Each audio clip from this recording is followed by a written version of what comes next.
Bodies don't stay silent forever. And when the ground finally speaks, it screams.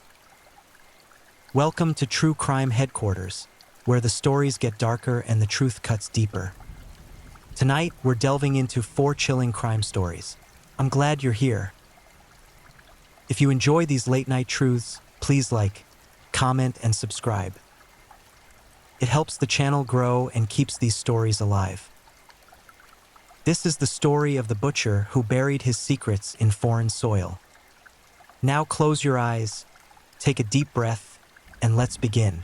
Don't forget to subscribe, like, and leave a comment. Thank you. We're tracking a killer who turned graveyards into dumping grounds and foreign streets into hunting territories. John Eric Armstrong didn't just take lives. He erased them, scattering his victims across continents like they were nothing more than discarded memories. But here's the thing about erasure. The harder you try to make someone disappear, the louder their absence becomes.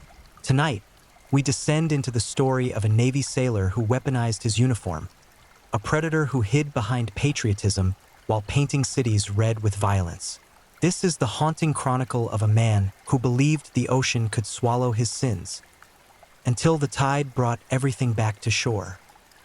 The military teaches discipline, honor, sacrifice. It molds young men and women into protectors, guardians of freedom who stand between chaos and civilization.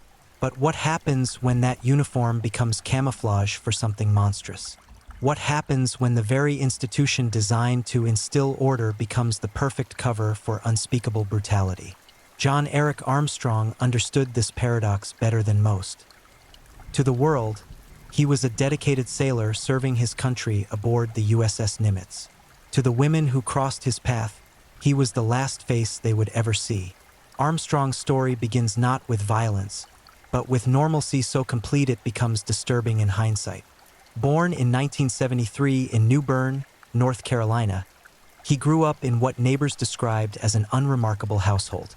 There were no warning signs scrawled across his childhood, no dramatic incidents that signaled the horror to come. He played sports, attended school, graduated without fanfare. By all accounts, he was invisible, the kind of person you'd pass on the street without a second glance. And perhaps that was the most dangerous thing about him. In 1992, at 19 years old, Armstrong enlisted in the United States Navy. The decision seemed logical, even admirable. The military offered structure, purpose, a path forward for a young man with few prospects in a small southern town. He completed basic training, received his assignments, and eventually found himself stationed aboard the USS Nimitz, one of the Navy's nuclear-powered aircraft carriers. The ship became his world, a floating city of steel and discipline that would carry him across oceans, depositing him in ports where no one knew his name and no one would remember his face. The carrier's deployments took Armstrong to places most people only see in travel brochures or news reports. Hong Kong, Singapore, Thailand, Israel. These weren't vacations. These were opportunities. While his shipmates explored markets and sampled local cuisine, Armstrong prowled the shadows of red light districts, his eyes scanning for vulnerability. For women's society had already pushed to the margins. Sex workers became his targets. Women whose disappearances might go unreported, whose absences might not trigger investigations, whose lives the world had already decided didn't matter. The psychology of this targeting reveals something chilling about Armstrong's methodology. He didn't choose random victims. He selected women whose existence operated outside conventional social structures, women whose connections to family and community had frayed or snapped entirely. In his twisted calculus, these were safe kills, murders that could be committed without consequence, bodies that could be left behind as the USS Nimitz sailed toward the next port. Each deployment became a hunting season, each foreign city a new territory to claim. Hong Kong, 1999. The city's Wan Chai district throbbed with neon and noise, a maze of narrow streets where commerce of every kind flourished after dark.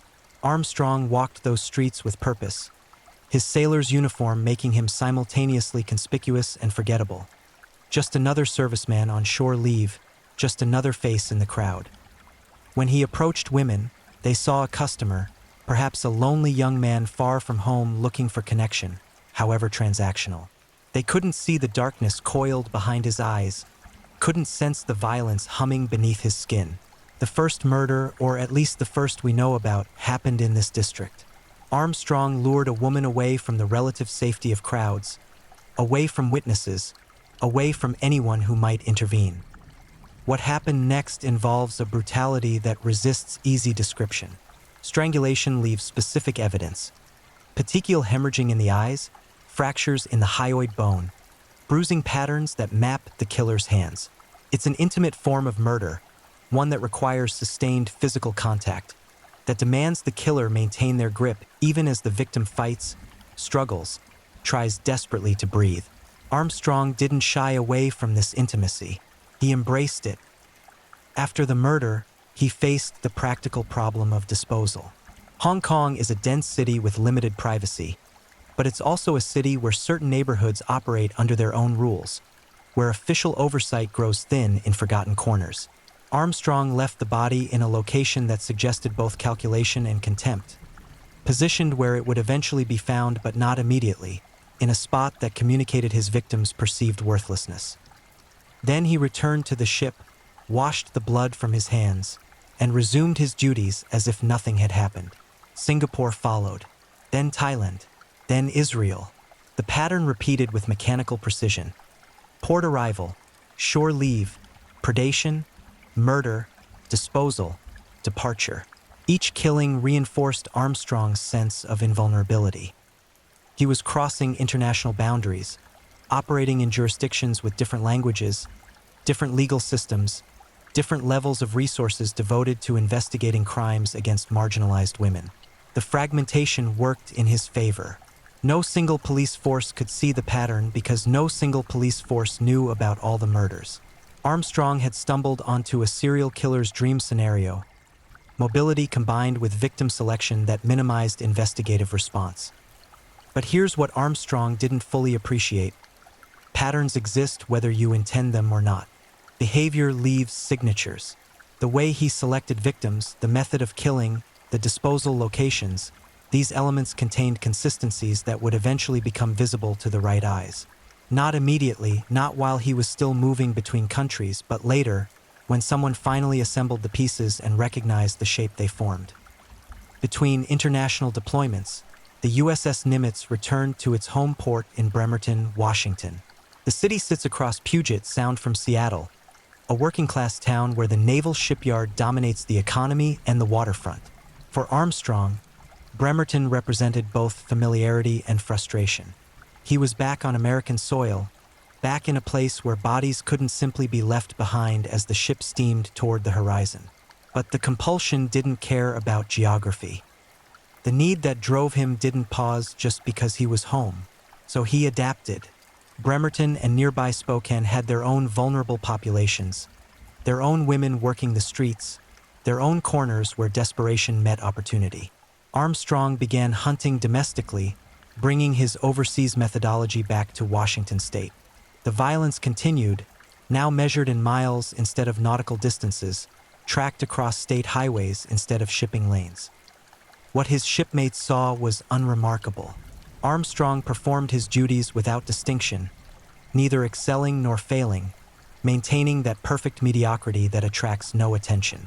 He made no close friends, formed no deep connections, remained emotionally isolated even in the forced proximity of shipboard life. Some sailors are gregarious, filling every moment with conversation and camaraderie. Armstrong was the other kind, quiet, self-contained, content with his own company. No one thought this was suspicious. The military is full of introverts, full of men who joined precisely because they didn't fit elsewhere. But silence can be strategic. Isolation can be intentional. Armstrong's emotional distance wasn't social awkwardness. It was self-protection, a barrier preventing anyone from getting close enough to see what he really was. He constructed an entire persona designed to deflect curiosity, to present just enough normalcy that no one looked deeper. The uniform helped. The military context helped. Society's assumptions about servicemen helped.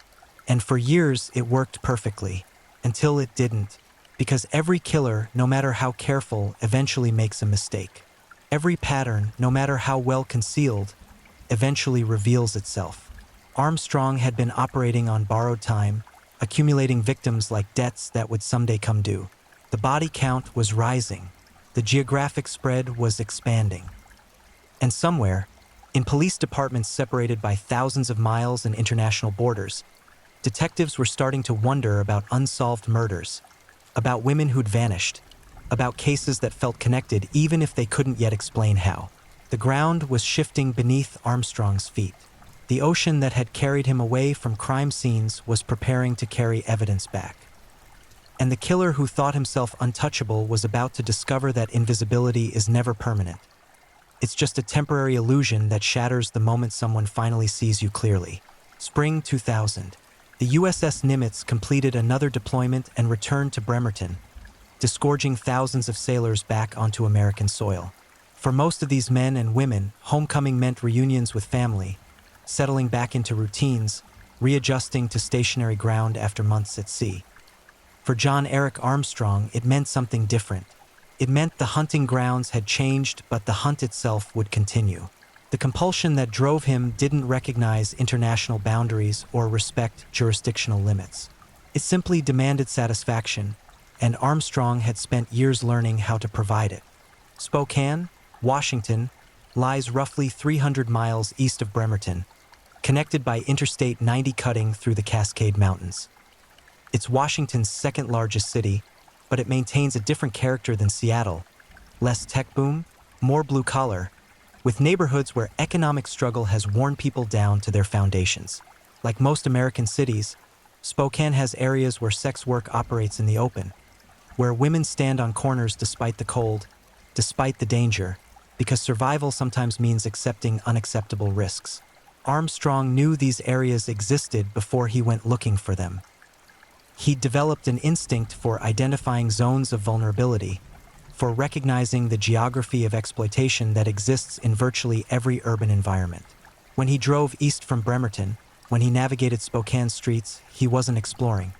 He was confirming locations, verifying that the environment could support what he intended to do. The assessment was clinical, methodical, the same calculation he'd performed in Hong Kong and Singapore and every other port where he'd killed.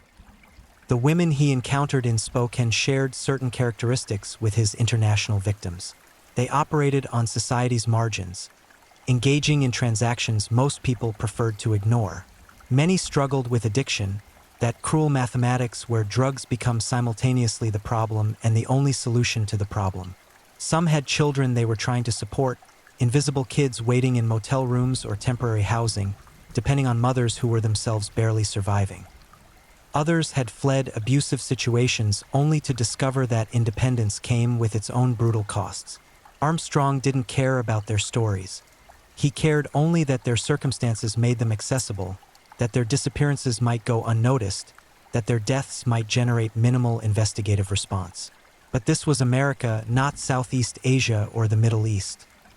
This was Washington State, where police departments had resources, where missing persons reports got filed, where patterns eventually attracted attention. Armstrong either didn't fully appreciate this difference or believed he could adapt his methodology sufficiently to avoid detection. Both assumptions would prove catastrophic. The first Spokane victim disappeared in April 2000. She was 31 years old, a mother of 3, someone who'd been working the East Sprague Avenue corridor trying to earn money for rent. Armstrong picked her up, drove to a location he'd selected in advance, and killed her using the same strangulation method he'd perfected overseas. The body was left in a semi-secluded area, not hidden, but not prominently displayed either, positioned in that liminal space between discovery and concealment that characterized all his disposal sites. Spokane police initially treated the case as they treated most murders in that area. Tragic, probably connected to the victim's lifestyle, solvable only if someone came forward with information. They conducted interviews with other women working the street, canvassed the area, followed standard investigative protocols. But without witnesses, without physical evidence pointing to a specific suspect, the case went cold. The victim's name was added to the growing list of unsolved homicides that haunts every police department, that file drawer of cases waiting for some new piece of information that might finally crack them open. Armstrong killed again in May, then June, then July. The pace accelerated, the interval between murders shrinking. Whatever internal mechanism had previously regulated his violence was failing, the gaps between kills compressing as the compulsion grew stronger. Psychologists who study serial offenders recognize this acceleration as a danger sign, an indication that the killer is losing control, that the satisfaction derived from each murder is diminishing, requiring more frequent violence to achieve the same psychological effect. Armstrong was spiraling, though he probably didn't recognize it. From his perspective, he was simply doing what he'd always done, operating as he'd operated successfully for years.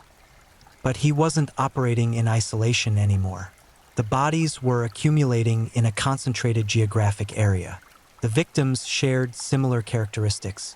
The method was consistent, and Spokane detectives were starting to see patterns that suggested a single perpetrator rather than multiple unrelated homicides.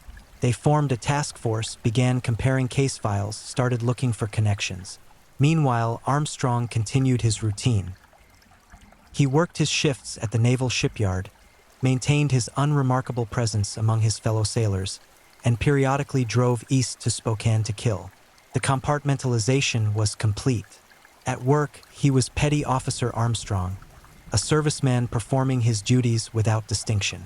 On the highway between Bremerton and Spokane, he transformed into something else entirely, a predator with specific needs and a refined methodology for satisfying them. The dual existence required constant management. He had to track his lies, remember which version of himself he'd presented to which people, maintain the boundaries between his public persona and his private reality. Most people would find this exhausting, would eventually make mistakes that exposed the contradictions. But Armstrong had been practicing compartmentalization for years, ever since his first overseas kill. He'd developed skills at maintaining separate identities, at code switching between contexts, at presenting whatever face the situation required. Yet, even the most disciplined compartmentalization has limits. The more secrets you're hiding, the more energy required to maintain the deception. The more frequently you're moving between contexts, the higher the likelihood of contamination. Bringing behaviors from one sphere into another, making statements that don't align, leaving evidence that connects the separated worlds. Armstrong was juggling multiple kills, multiple disposal sites, multiple trips between cities, and a full-time job that required showing up and functioning normally. Something had to slip. In Spokane, the investigation was gaining momentum. Detectives had identified similarities between several unsolved murders. Victim demographics, geographic clustering, method of killing. They began focusing on potential suspects, developing profiles, considering who might have both the access and the inclination to commit these crimes. The investigation wasn't yet focused on Armstrong specifically. He remained one possibility among many, but the net was drawing tighter. The task force started looking at vehicle patterns, tracking which cars had been spotted repeatedly in the area where victims worked. They conducted surveillance, documenting license plates, building databases of information that might eventually reveal useful patterns. This kind of investigation is painstaking, requiring thousands of hours of work for small increments of progress. But it's effective. Patterns exist even when killers try to avoid them, and sufficient data eventually reveals those patterns to investigators patient enough to look. Armstrong should have stopped. Every rational calculation suggested he was approaching a threshold where continued killing would lead to capture. But serial offenders don't operate rationally. They're driven by compulsions that override self-preservation, that demand satisfaction regardless of risk. Armstrong had been killing for years without consequence, and that success bred a confidence that bordered on arrogance. He believed he was smarter than the police, more careful than other killers who got caught, protected by his military service and his geographic mobility. He was wrong on every count.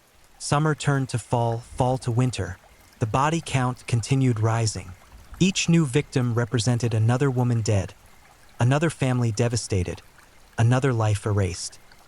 But each victim also represented another piece of evidence, Another data point that helped investigators refine their understanding of who they were hunting. The killer was male, almost certainly. He had access to a vehicle. He was familiar with Spokane's street culture. He selected victims methodically rather than opportunistically. He killed using strangulation, suggesting physical strength and a need for intimate control.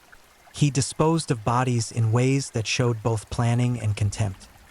The profile was sharpening. And in December 2000, something happened that would finally bring John Eric Armstrong's hidden life crashing into public view. A victim fought back harder than the others had. A witness saw something suspicious and actually reported it. A piece of physical evidence survived the disposal process. Whatever the specific trigger, and we'll explore the exact sequence in the next chapter. The investigation suddenly had a breakthrough, a crack in Armstrong's carefully constructed facade that would ultimately expose everything he'd done. The sailor who'd been killing with impunity for years was about to discover that the ocean doesn't actually swallow everything. Sometimes it gives things back. Sometimes the tide returns what you tried to throw away. And sometimes the monsters you create come home to find you. Armstrong's time was running out. He just didn't know it yet. December 2000. The winter cold settled over the Pacific Northwest with that particular dampness that seeps through clothing and into bones. In Spokane, the East Sprague corridor looked even bleaker than usual, the Christmas lights in surrounding neighborhoods highlighting rather than softening the darkness of streets where women still worked corners despite the freezing temperatures. And somewhere in this landscape, John Eric Armstrong was making the mistake that would finally end his killing spree. The victim who changed everything was 33 years old. A woman we'll call Teresa to protect her identity.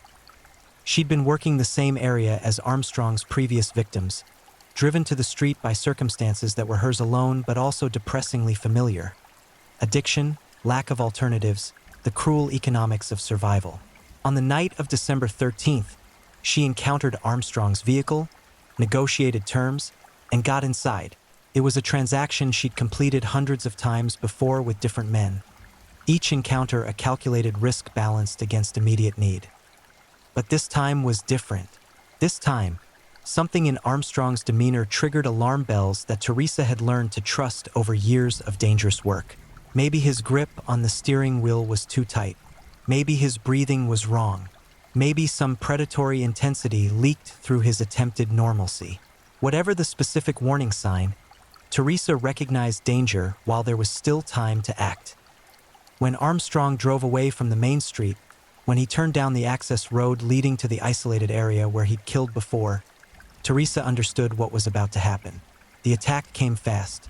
Armstrong's hands reached for her throat with practiced precision, applying pressure to the carotid arteries, cutting off blood flow to the brain. This wasn't his first attempt.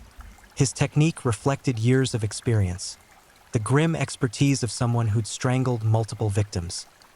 But Teresa fought. She clawed at his hands, kicked at the dashboard, thrashed with desperate strength. And crucially, her hand found the door handle. The vehicle was moving slowly, negotiating the rough terrain of the access road. When Teresa threw herself from the car, she hit frozen ground hard, the impact knocking air from her lungs and scraping skin from her palms. But she was out. She was alive.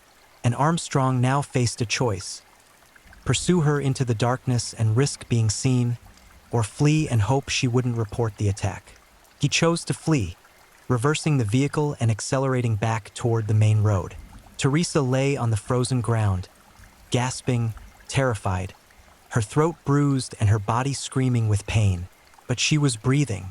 After several minutes, she managed to stand, stumbling toward the glow of the Sprague Avenue lights, moving as fast as her shaking legs would carry her. She found a gas station with people, with witnesses, with phones, and she called 911. The responding officer found Teresa in shock but conscious, still wearing the marks of attempted strangulation on her neck. The bruising was clear even in artificial light, dark purple shadows showing where Armstrong's thumbs had pressed, petechial hemorrhaging visible in the whites of her eyes. This wasn't ambiguous. This was attempted murder, and Teresa could describe her attacker. White male, approximately 5'10", brown hair, military bearing, driving a dark-colored vehicle. She'd survived long enough to become a witness, and her description gave investigators their first real lead. Spokane police recognized immediately that Teresa's attack might connect to their unsolved homicides. The location matched, the victim demographic matched, the method matched. They had a serial killer actively hunting in their jurisdiction, and they'd finally caught him mid-attack. The investigation kicked into high gear, resources flooding in, detectives working around the clock to identify the suspect before he killed again. But finding one man among thousands based on a general description presents enormous challenges. Spokane's population included plenty of brown-haired white men of average height. The military bearings suggested possible service connection, but that still encompassed hundreds of potential suspects. Investigators needed something more specific, some way to narrow the field. The break came from an unexpected direction. A detective reviewing earlier case files noticed something that had previously seemed irrelevant. Several of the murdered women had last been seen during periods when Navy ships were in port at Bremerton. It was a thin connection, possibly coincidental, but it suggested a hypothesis worth testing. What if their killer wasn't a Spokane resident? What if he was someone who traveled between cities, someone whose schedule aligned with the murder timeline? They started pulling records, cross-referencing dates of Spokane homicides with naval deployment schedules. The correlation wasn't perfect, but it was strong enough to warrant deeper investigation. They contacted Navy Criminal Investigative Service, NCIS, explaining their theory that a sailor based at Bremerton might be responsible for multiple murders in Spokane. NCIS took the request seriously, understanding that military personnel who commit crimes off-base still fall under civilian jurisdiction, but that their service records might contain useful information. Now the investigation had direction. They weren't looking for any brown-haired white man anymore. They were looking for a sailor stationed in Bremerton who had access to a vehicle and whose schedule allowed for trips to Spokane. The database of possibilities shrank dramatically. NCIS provided names of personnel who matched the basic parameters, and detectives began the painstaking work of checking alibis, verifying movements, eliminating suspects who couldn't have been in both places at the relevant times. John Eric Armstrong's name appeared on that list. He was the right age, the right physical description, stationed at Bremerton, and according to shipyard records, he owned a vehicle matching the general description Teresa had provided. But so did dozens of other sailors. Armstrong wasn't yet a primary suspect, just one name among many requiring investigation. Detectives decided to conduct surveillance on the most promising possibilities, including Armstrong. They tracked his movements, documented his routines, waited for something that would either eliminate him from consideration or elevate him to the top of the suspect list. Armstrong continued his normal schedule, apparently unaware he was being watched. He went to work, returned to his residence, occasionally drove places that surveillance teams noted and investigated. Nothing immediately incriminating emerged, but nothing eliminated him either. Then, in late December, Armstrong drove to Spokane again. Surveillance teams followed at a distance, documenting his route, noting when he exited I-90 and navigated toward East Sprague Avenue. They watched him cruise the corridor slowly, his vehicle moving with the distinctive pattern of someone searching for something specific. When he stopped and picked up a woman, surveillance teams faced a critical decision: intervene immediately to prevent potential violence, or continue watching to gather evidence that could support charges. They chose intervention. Multiple vehicles converged on Armstrong's car, blocking it in, preventing any possibility of flight. Armed officers approached from multiple angles, ordering Armstrong out of the vehicle with weapons drawn. His passenger, terrified, confused, suddenly surrounded by police, was immediately removed to safety and eventually released. Armstrong complied with orders, exiting the vehicle with hands visible, no resistance, no drama. He didn't ask why he was being stopped. He didn't demand explanations. He just stood there, silent, watching the officers with an expression that several later described as resigned, as if he'd been expecting this moment for years. The arrest itself was straightforward, almost anticlimactic after months of investigation. But what happened next transformed a single assault case into something far larger. Detectives obtained a search warrant for Armstrong's residence and vehicle, looking for evidence connecting him to Teresa's attack and possibly to other crimes. What they found exceeded even their worst expectations. Inside Armstrong's modest apartment, investigators discovered items that clearly belonged to victims: jewelry, identification cards, personal effects taken as souvenirs. Each item represented a woman, a life, a murder. Some items were from spoken victims, confirming connections they'd suspected. But other items bore names and documentation from places far from Washington State, Hong Kong, Singapore, Thailand, Israel. The geographic spread was staggering, the implications horrifying. Armstrong had been keeping trophies, collecting mementos from his kills like some people collect stamps or coins. The behavior is classic among serial offenders, a way of preserving the memory of each victim, of maintaining psychological connection to the crimes. But it's also phenomenally stupid from a self-preservation perspective, creating physical evidence directly linking the killer to multiple victims. Either Armstrong believed he'd never be caught, or the psychological need to keep trophies overrode his rational understanding of risk. Detectives also found notebooks containing what appeared to be victim counts, cryptic notations that seemed to track kills by location and date. The handwriting was Armstrong's, the content deeply incriminating. He'd essentially created a ledger of his own crimes, documenting each murder with the same attention to detail someone might apply to tracking household expenses. The banality of it was chilling. Murder reduced to accounting, lives erased and noted with the same emotional investment most people bring to recording mileage or tracking receipts. As evidence accumulated, detectives began the delicate work of connecting Armstrong to specific victims. DNA technology in 2000 was less advanced than it would become, but it was still useful for confirming or excluding suspects. They collected samples from Armstrong, compared them to evidence preserved from crime scenes, and started building a matrix of connections. Some cases yielded clear matches. Others remained ambiguous, lacking sufficient physical evidence for definitive linkage. But the pattern was undeniable. John Eric Armstrong was a serial killer whose body count spanned multiple continents and likely numbered well into double digits. The interrogation began once the evidence collection reached a point where detectives felt confident enough to press for admissions. Armstrong was read his rights, offered an attorney, and given every procedural protection the law requires. And then, surprisingly, he started talking. Not immediately, not in a rush of confession, but gradually answering questions, confirming details, eventually acknowledging that yes, he'd killed multiple women, yes, he'd been doing it for years, yes, the evidence they'd found in his apartment connected him to crimes across the world. Why do killers confess? The psychology varies. Some experience genuine remorse. Some want credit for their work, perversely proud of what they've accomplished. Some are simply exhausted from carrying secrets for years, relieved to finally stop pretending. Armstrong's motivations seemed to blend several factors. He recognized that the evidence against him was overwhelming.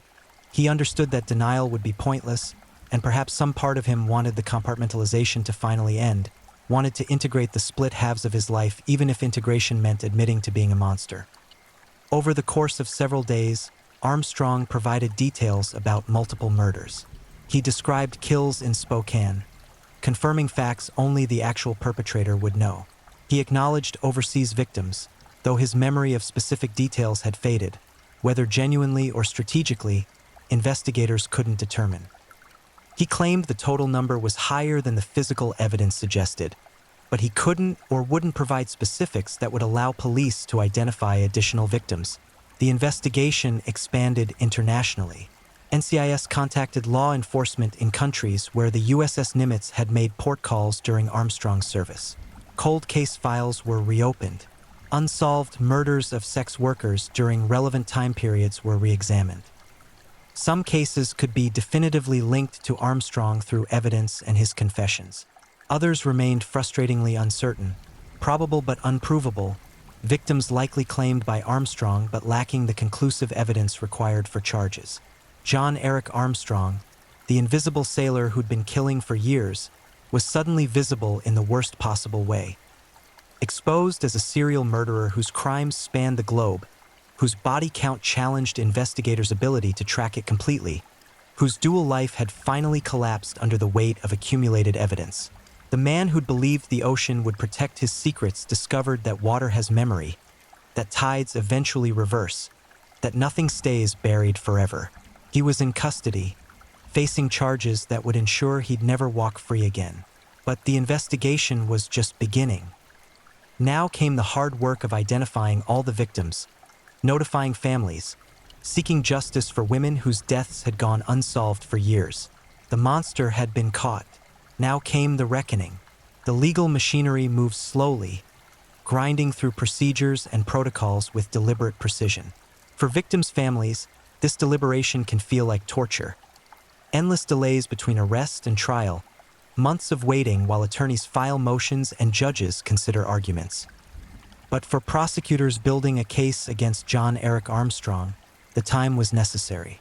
They were pursuing justice not just for Teresa, the woman who survived, but for all the victims whose lives Armstrong had stolen across years and continents. The charges filed initially focused on the Spokane murders, the cases with the strongest physical evidence, the clearest connections between Armstrong and specific victims. Washington state prosecutors had jurisdiction over crimes committed within their borders, and they had DNA evidence, witness testimony, and Armstrong's own confessions tying him to multiple homicides in Spokane. These cases formed the foundation of their prosecution strategy. But the international dimension complicated everything. When crimes occur in foreign jurisdictions, prosecuting them becomes a tangle of treaties, extradition laws, and questions about which government has primary authority. Armstrong had killed women in Hong Kong, Singapore, Thailand, Israel, countries with their own legal systems, their own approaches to justice, their own stakes in holding him accountable. Diplomatic channels opened. Officials negotiated. The question wasn't whether Armstrong could be charged internationally, but whether it made sense to pursue simultaneous prosecutions or allow the American case to proceed with the understanding that international charges might follow. In the end, pragmatism prevailed. Washington state would prosecute first, seeking murder convictions that would ensure Armstrong never walked free. International cases could be pursued later if necessary, but the immediate priority was securing justice for victims whose families were waiting, who deserved to see their loved one's killer held accountable. The defense faced an impossible task. The evidence against Armstrong was overwhelming. Physical evidence, confessions, victim testimony from Teresa, and forensic analysis all pointed unmistakably toward guilt. But American law requires a vigorous defense even for defendants whose guilt appears obvious. Armstrong's attorneys explored every possible angle, challenged evidence on procedural grounds, argued about admissibility and chain of custody and the reliability of various forensic techniques. None of it mattered. The case was too strong, too thoroughly documented, too heavily corroborated by multiple independent sources.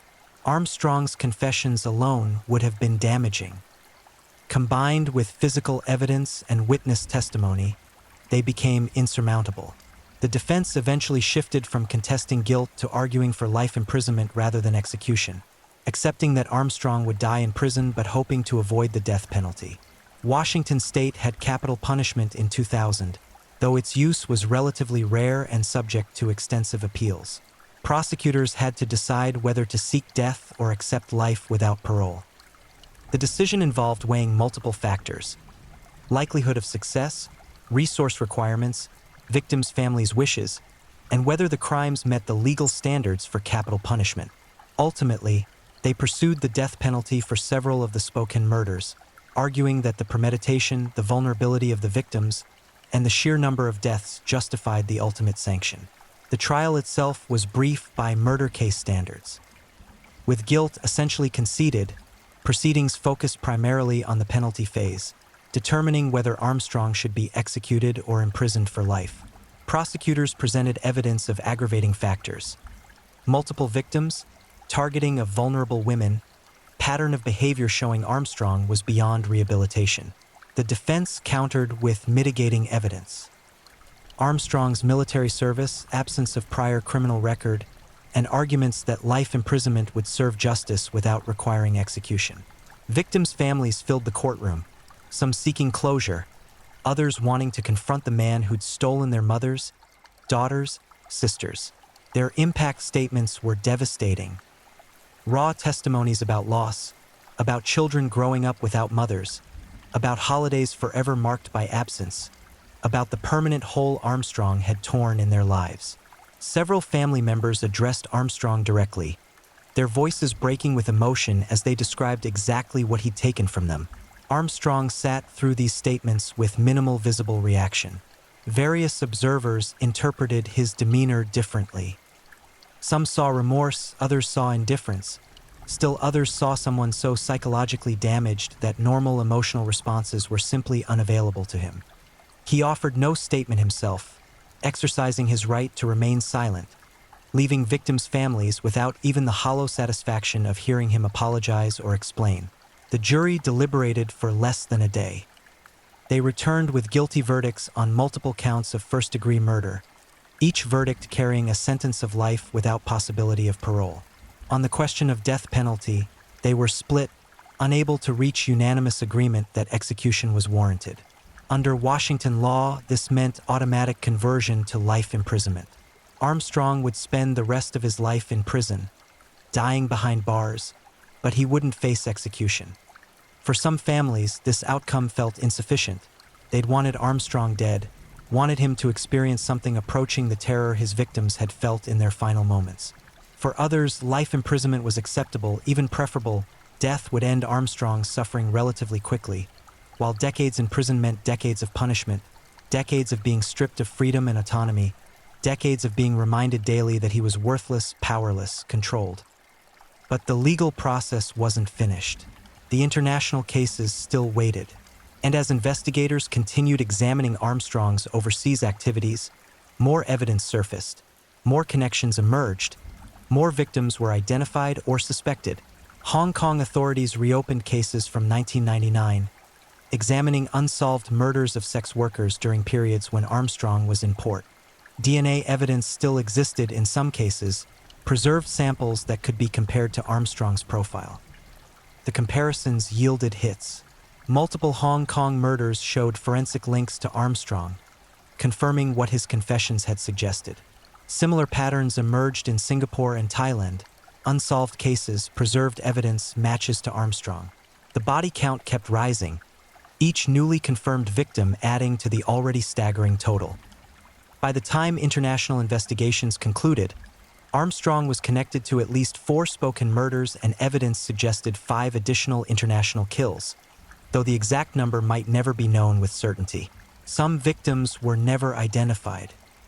Armstrong claimed he couldn't remember all of them, that the faces and names had blurred together, that he'd killed more women than the evidence showed, but couldn't provide details that would help investigators find their remains or notify their families.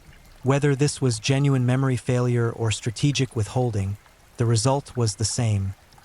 Unknown victims, women who disappeared without trace, whose families might still be wondering what happened, whether they're alive somewhere, whether they'll ever come home.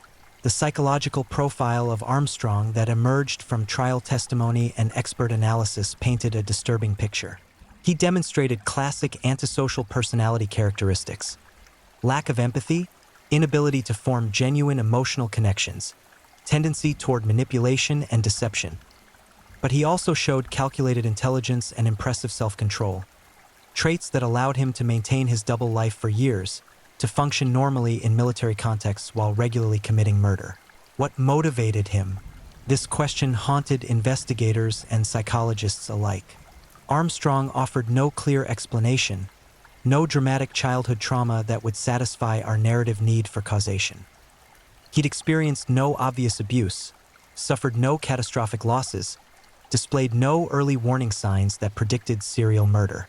He was simply someone whose internal wiring deviated catastrophically from normal human psychology, someone for whom killing women provided satisfaction he couldn't or wouldn't seek through conventional means. This absence of clear motivation disturbs people. We want killers to have reasons, comprehensible explanations that would help us identify others like them, prevent future violence, make sense of senseless cruelty. But sometimes there are no satisfying answers.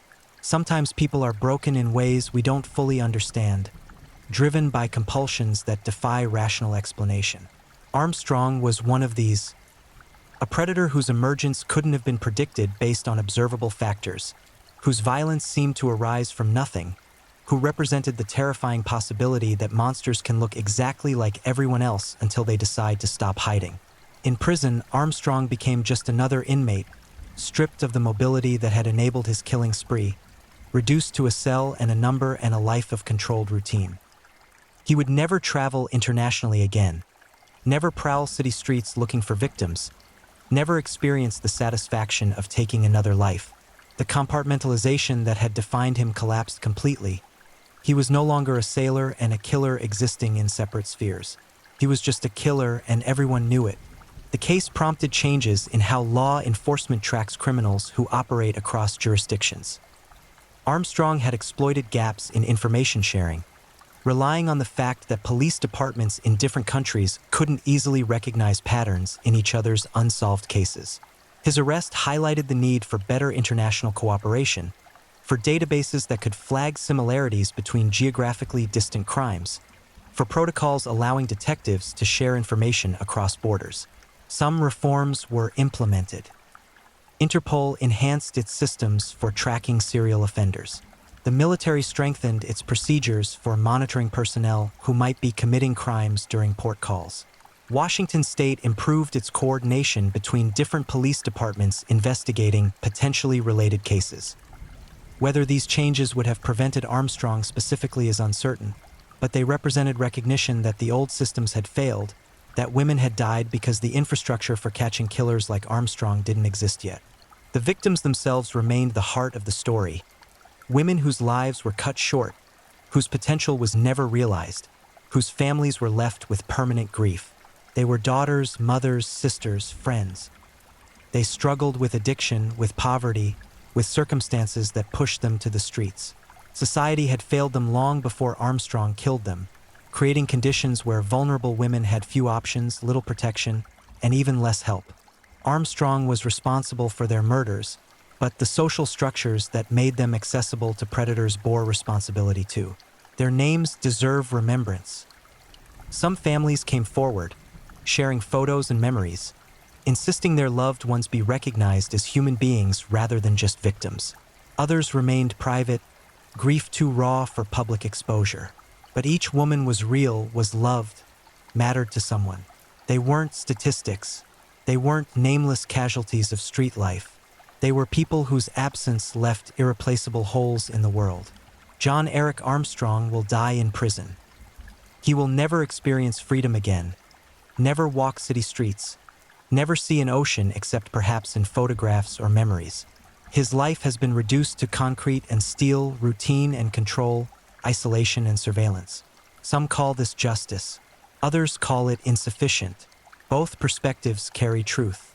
What remains is memory, of the women who died, of the families who grieve, of the investigation that finally stopped a killer who'd been operating with impunity for years. The bodies didn't stay silent. The ground spoke, and when it did, it screamed loud enough to be heard across continents, loud enough to bring a monster to justice, loud enough to ensure that John Eric Armstrong's name would be remembered not as a sailor or a serviceman, but as what he truly was, a serial killer whose violence finally met consequences he couldn't escape. The ocean couldn't swallow his sins after all. The tide brought everything back.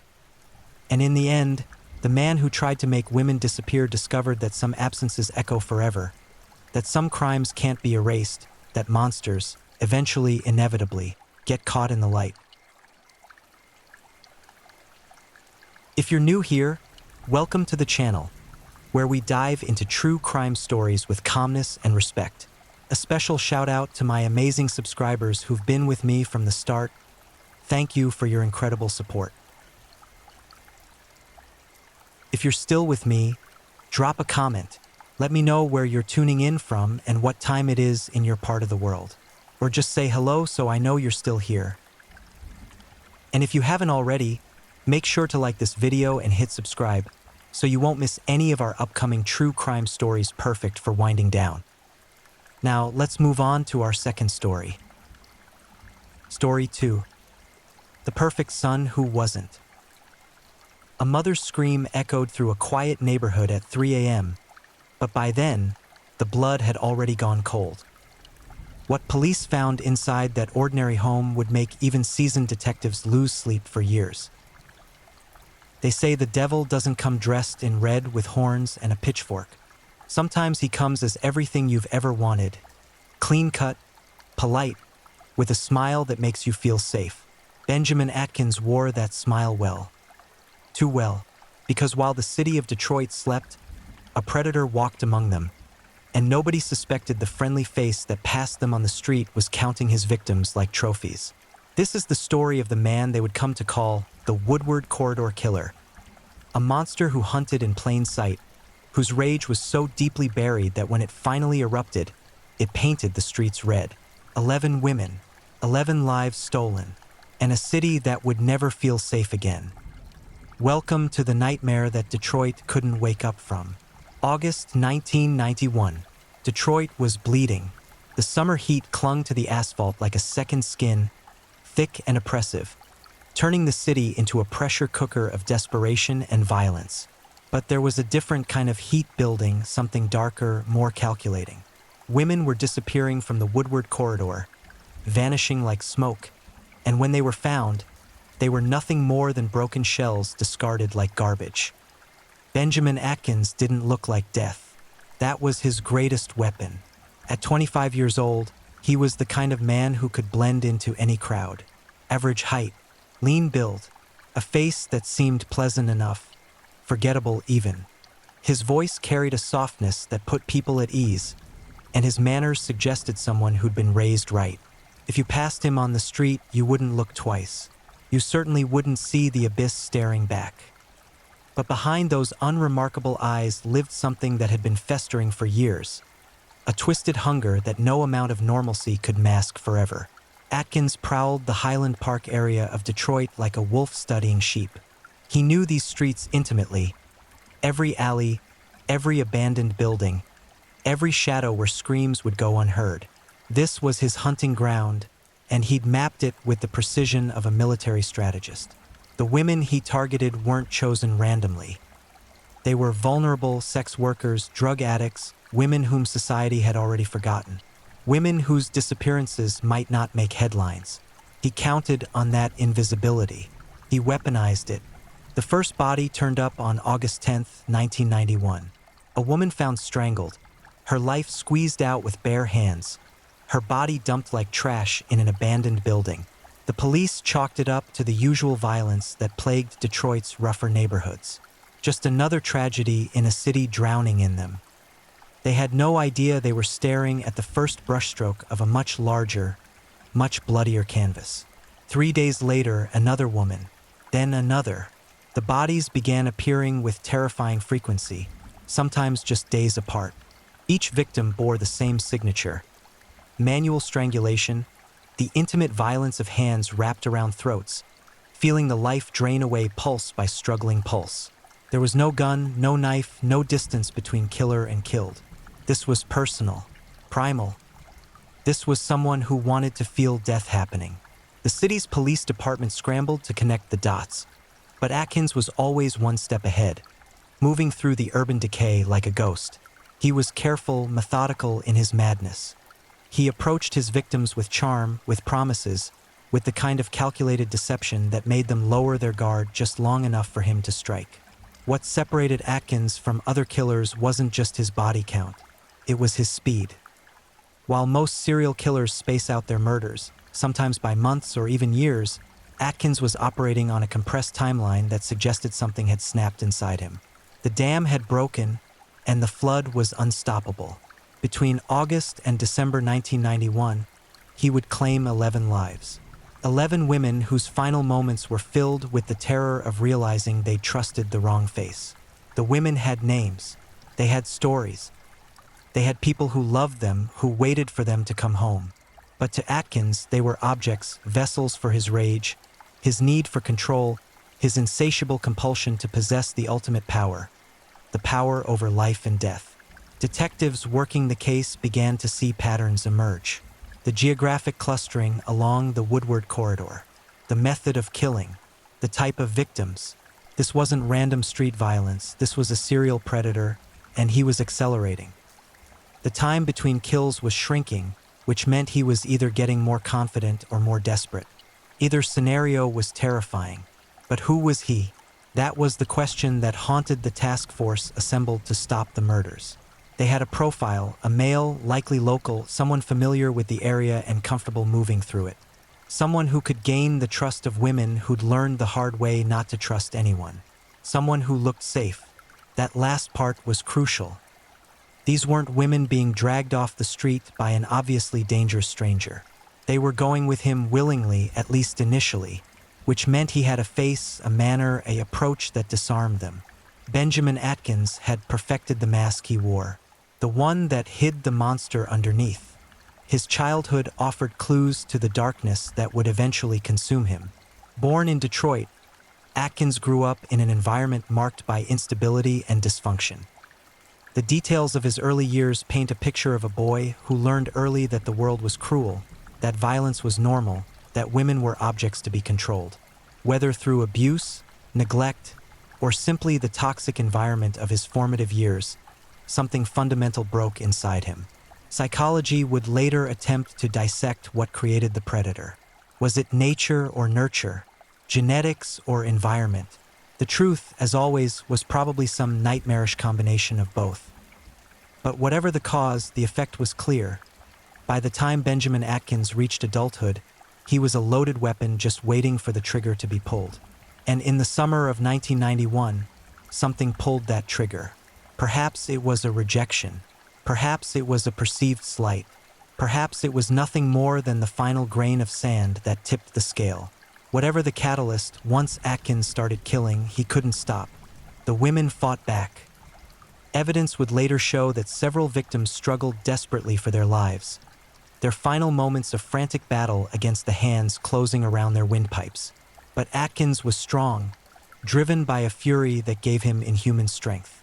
And he was practiced now, learning from each kill, refining his technique, becoming more efficient at delivering death. The city lived in fear. Women who worked the streets did so with heightened paranoia, traveling in groups, watching every shadow. But fear doesn't pay the bills, and desperation makes people take risks they know they shouldn't. Atkins exploited that desperation. He was patient. He could wait for the right moment, the right victim, the right circumstances, and he always found them. By October 1991, the police knew they were dealing with one of the most prolific serial killers in Detroit's history.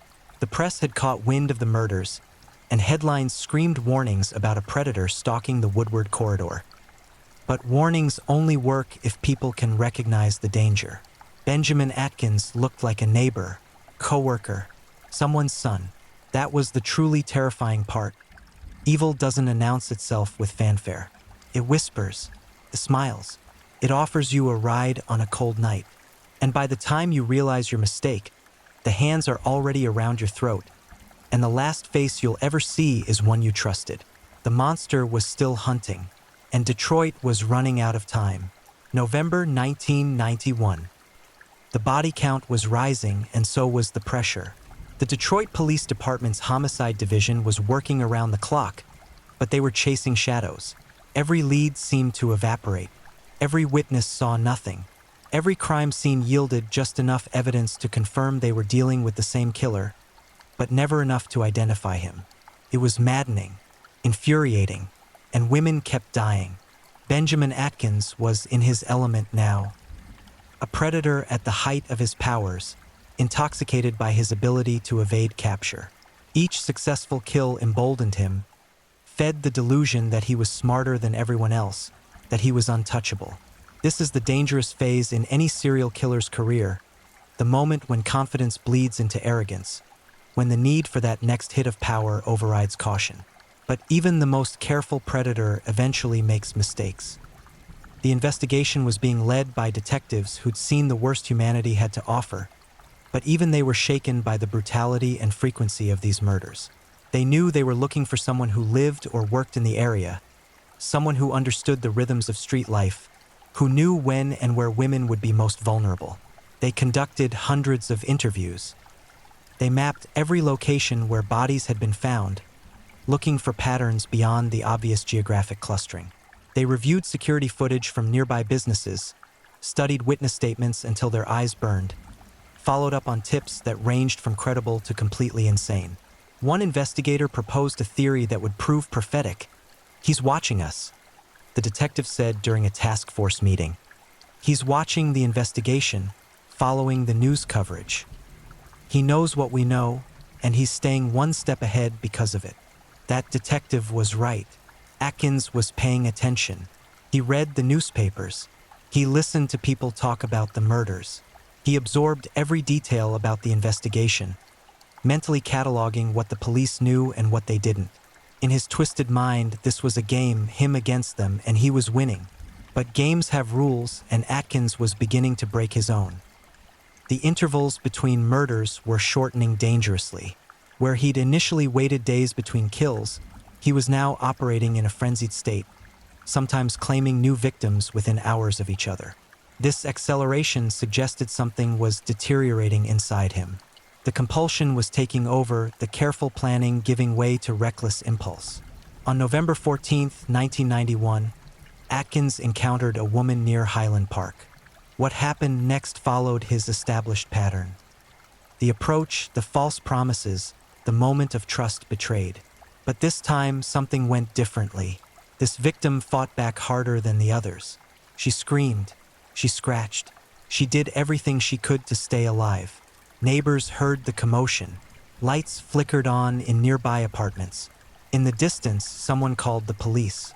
For the first time in his killing spree, Atkins felt something he hadn't experienced before: panic. He fled the scene, leaving his victim severely injured but alive.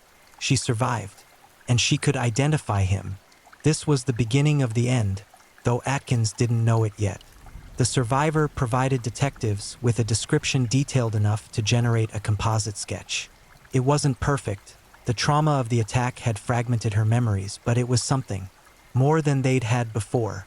The sketch was circulated throughout the Highland Park area. Flyers were posted. The local news ran the image during prime time. Someone somewhere had to recognize this face. Meanwhile, Atkins was spiraling. The close call had rattled him, but instead of backing off, he doubled down. This is a common pattern with serial killers in the late stages of their careers. A paradoxical combination of paranoia and compulsion that drives increasingly reckless behavior. They know they're losing control, but they can't stop. The need is too powerful. He killed again on November 22nd, and again on November 27th. Each murder was sloppier than the last, marked by a desperation that suggested the facade was crumbling. The careful predator was devolving into something more chaotic, more dangerous because of its unpredictability. But chaos creates evidence, and evidence creates patterns, and patterns lead to capture. A breakthrough came from an unexpected source. One of Atkins' earlier victims had been seen getting into a car shortly before her disappearance. The witness hadn't thought much of it at the time, just another transaction in a neighborhood where such transactions were common. But when pressed by detectives, they remembered something about the vehicle. Not the make or model, but something unusual. A distinctive dent in the rear bumper, shaped almost like a lightning bolt. It wasn't much, but it was something. Officers began canvassing the area, looking for vehicles matching that vague description. They checked registration records. They interviewed auto body shops. They followed up on every car that even remotely fit the profile. And slowly, painfully, the net began to tighten. Benjamin Atkins felt the walls closing in, even if he couldn't articulate why. He became more paranoid, more erratic. He changed his routine, took different routes, avoided places he'd previously frequented. But he couldn't change who he was and who he was needed to kill. On December 2nd, 1991, another body was discovered. The 11th victim, a young woman strangled and discarded in an abandoned building off Woodward Avenue. She was found within hours of her death, which was unusual. Atkins typically chose locations where bodies wouldn't be discovered quickly. This suggested he was operating in such a frenzied state that he was no longer carefully selecting dump sites. The crime scene was fresher than previous ones, and fresher meant more evidence. Forensic technicians combed every inch, collecting samples, taking photographs, documenting everything with meticulous precision. And they found something crucial: a partial fingerprint on a piece of broken glass near where the body had been positioned. That fingerprint would change everything. At the same time, patrol officers were conducting routine checks in the Highland Park area when they spotted a vehicle matching the description of the car with the lightning bolt dent. They ran the plates. The car was registered to Benjamin Atkins. They'd found him, but finding him and catching him were two different things. Atkins had become increasingly nomadic, rarely staying in one place for long. When officers went to his registered address, he wasn't there. Neighbors reported seeing him sporadically, but no one could say for certain where he might be at any given time. An arrest warrant was issued. His photograph, the real face behind the composite sketch, was distributed to every patrol unit in the city. Benjamin Atkins was now one of the most wanted men in Detroit, though he didn't know it yet. The task force knew they were in a race against time. Every hour Atkins remained free was an hour another woman might die. The pressure was immense. From the mayor's office, from the media, from the community, from the families of the victims who demanded justice. And then, on December 10th, 1991, they got the call they'd been waiting for. A patrol officer spotted Atkins walking near the Woodward corridor, moving with the casual confidence of someone who believed he was still invisible. The officer called for backup, and within minutes, multiple units converged on the location. Benjamin Atkins saw the police cars approaching and knew immediately what was happening. He ran. What followed was a chase through the streets of Detroit, a desperate flight that wound through alleys and across vacant lots. Atkins fueled by the knowledge that capture meant facing everything he'd done. But he was exhausted, physically and mentally drained by months of killing, by the constant paranoia, by the weight of 11 murders pressing down on his soul if he had one left. They cornered him behind an abandoned warehouse. He had nowhere left to run. When officers tackled him to the ground and snapped the handcuffs around his wrists, Benjamin Atkins didn't fight. He didn't scream or protest his innocence. He simply went quiet, his face blank, as if some essential part of him had finally shut down. The monster had been caught, but the horror of what he'd done was only beginning to be fully understood. The interrogation room was deliberately uncomfortable. Harsh fluorescent lighting, walls painted in institutional gray, a metal table bolted to the floor, and chairs designed to make you want to leave. It was a space engineered to break people down, to strip away pretense and lies until only truth remained. Benjamin Atkins sat on one side of that table, his hands cuffed, his expression unreadable. Across from him sat two detectives who'd spent months hunting him, who'd seen the aftermath of his violence, who'd attended the autopsies of 11 women whose lives he'd stolen. The tension in that room could have cut glass. "We know what you did, Benjamin," the lead detective said, his voice deliberately calm. This wasn't his first interrogation of a serial killer, and he knew that rage or aggression would only make Atkins shut down. The key was to appear sympathetic, understanding, to create an atmosphere where confession felt like relief rather than defeat. Atkins said nothing. He stared at a point somewhere past the detective's shoulder, his jaw set, his breathing steady. He'd learned in the hours since his arrest that silence was armor, and he wore it like a second skin. But silence only works when there's doubt, when evidence is circumstantial and witness testimony is shaky. The detectives had more than that. They had the fingerprint from the most recent crime scene. They had the surviving victim's identification. They had witness statements placing Atkins' distinctive vehicle near multiple dump sites. They had physical evidence connecting him to at least 3 of the murders. "We've got you, Benjamin," the detective continued. "The evidence is overwhelming, but I need to understand why. Why these women? What did they do to you?" Still nothing. Just that blank stare, that refusal to engage. Hours passed. The detectives rotated in and out, each one trying a different approach. One played good cop, expressing sympathy for whatever trauma had created this monster. Another played bad cop, describing in graphic detail what happens to cop killers and serial murderers in prison. A third tried the intellectual approach, appealing to Atkins' ego, suggesting that someone as smart as him must have reasons that ordinary people couldn't comprehend. It was the last approach that finally cracked the facade. "You're not like other killers," the detective said, leaning forward. "Most of them are impulsive, stupid, they leave evidence everywhere. But you were careful. You planned. You understood things that other people don't understand about how the system works, about how investigations proceed.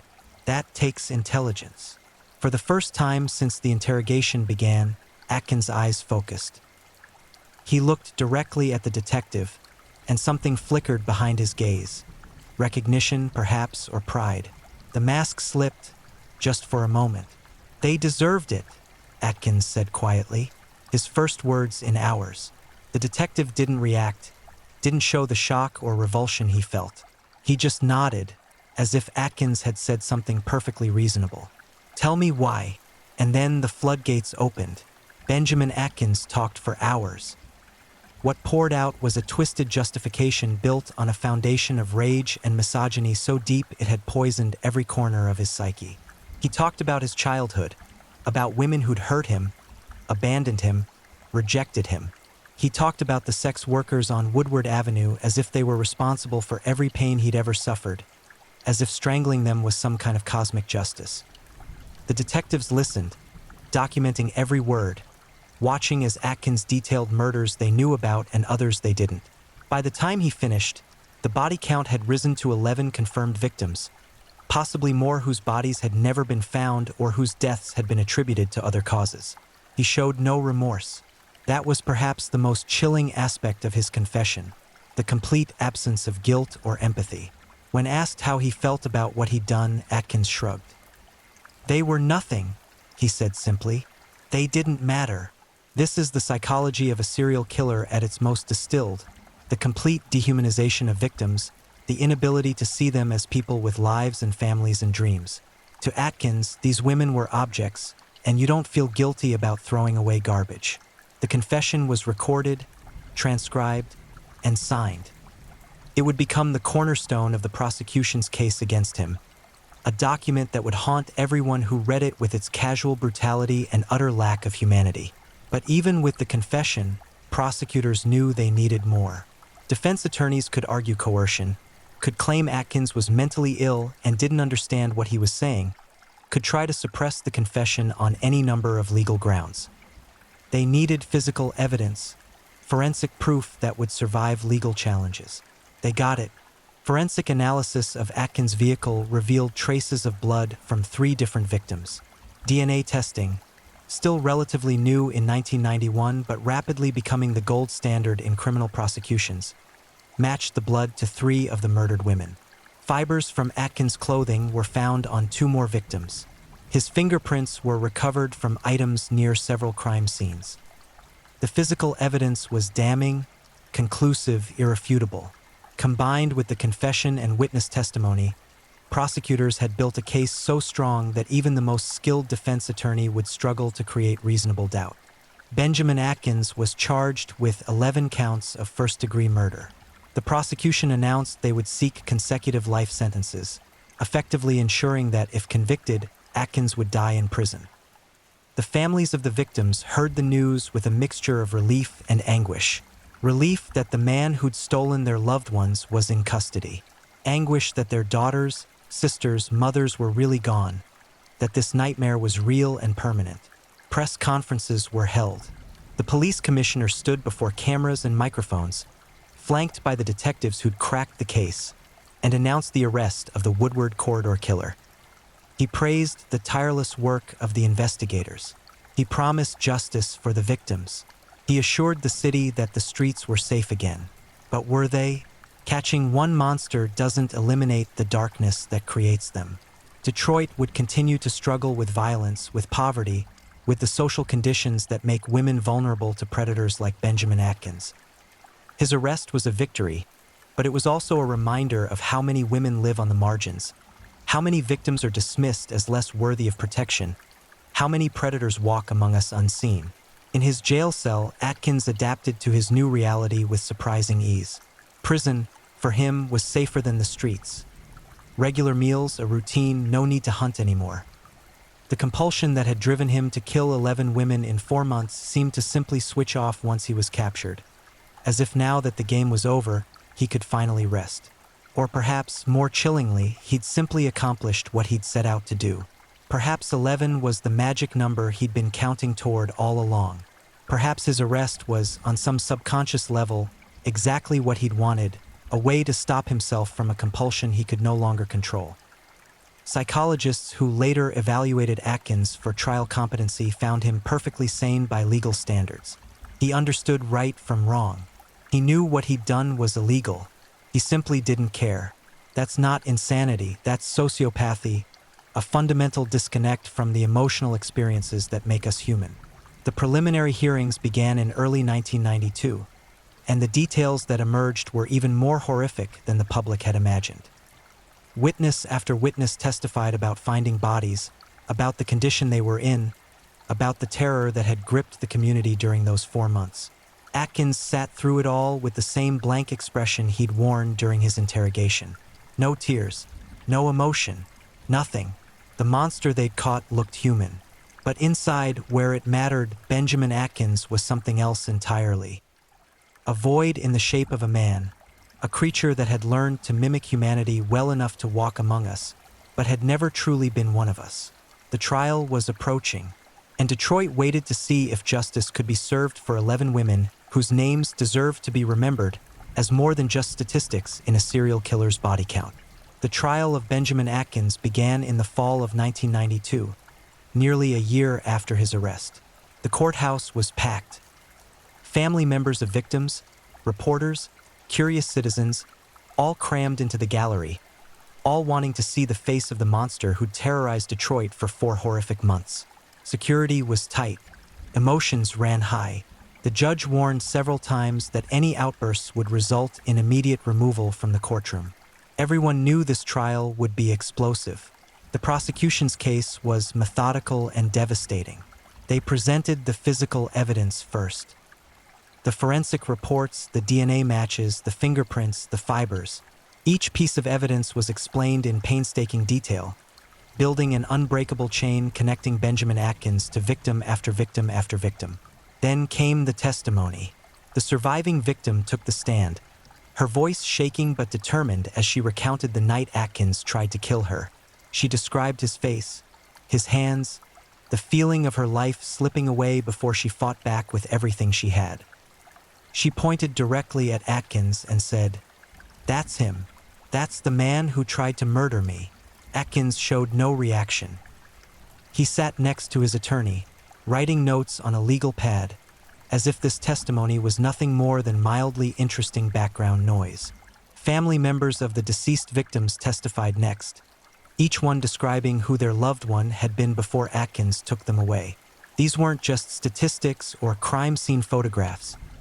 They were daughters who'd called home every week, mothers who'd been trying to get clean, sisters who'd made mistakes but were still loved.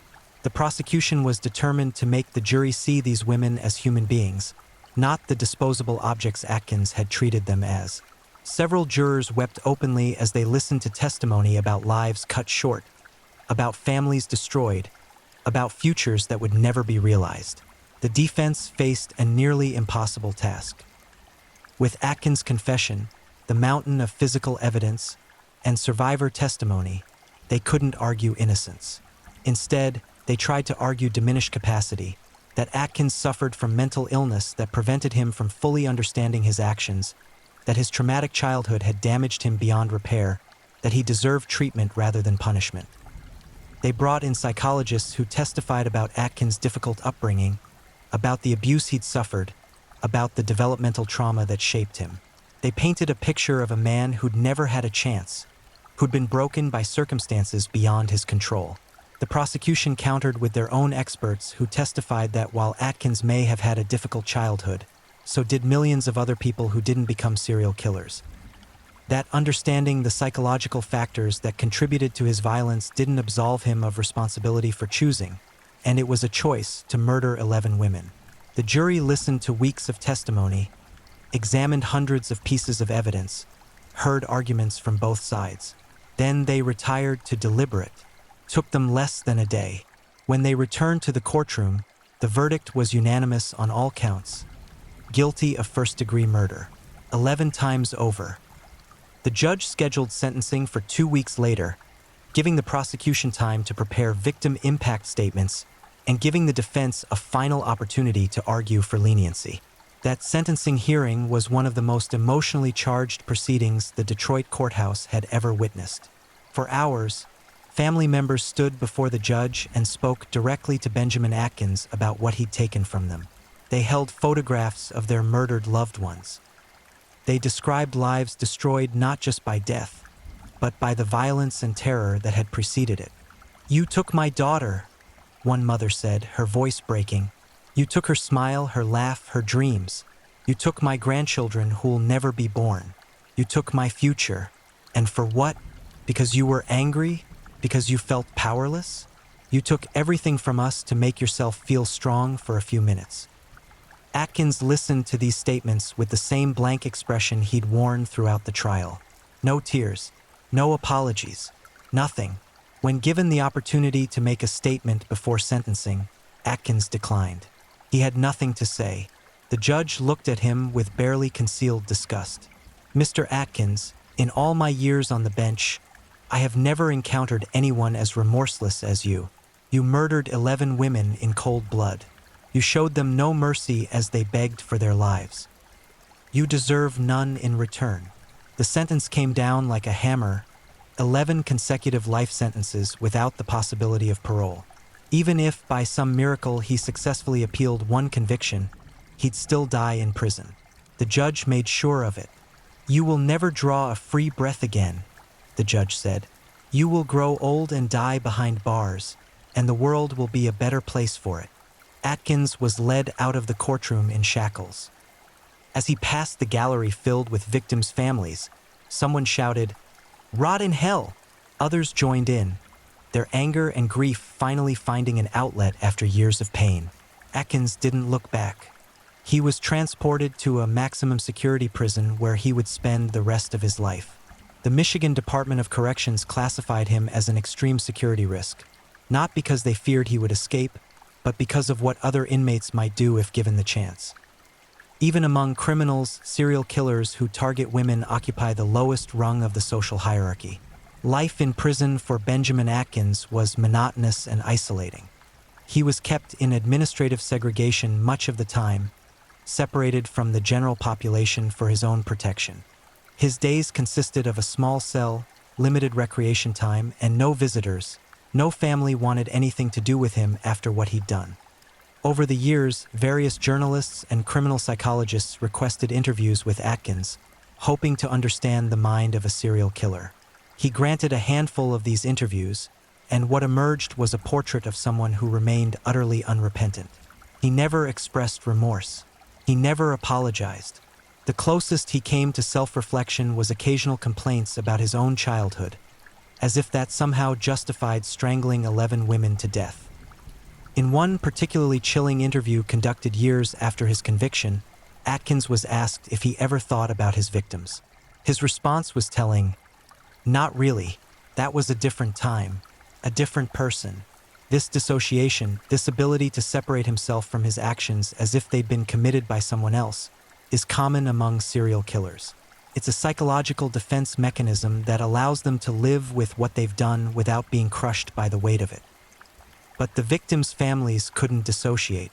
For them, the pain never ended. Anniversaries, holidays, random moments, all could trigger memories of the women they'd lost. Some families found solace in advocacy work, fighting for better protection for vulnerable women, for resources to help those trapped in sex work and addiction.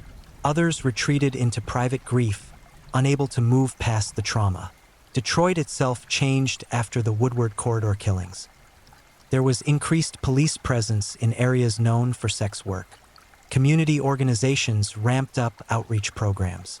There was, briefly, a citywide conversation about how to protect society's most vulnerable members. But cities have short memories, and eventually other crises demanded attention. The lessons learned from Benjamin Atkins' killing spree slowly faded. New dangers emerged. Life moved on as it always does. On September 17, 1997, Benjamin Atkins died in prison. He was 31 years old.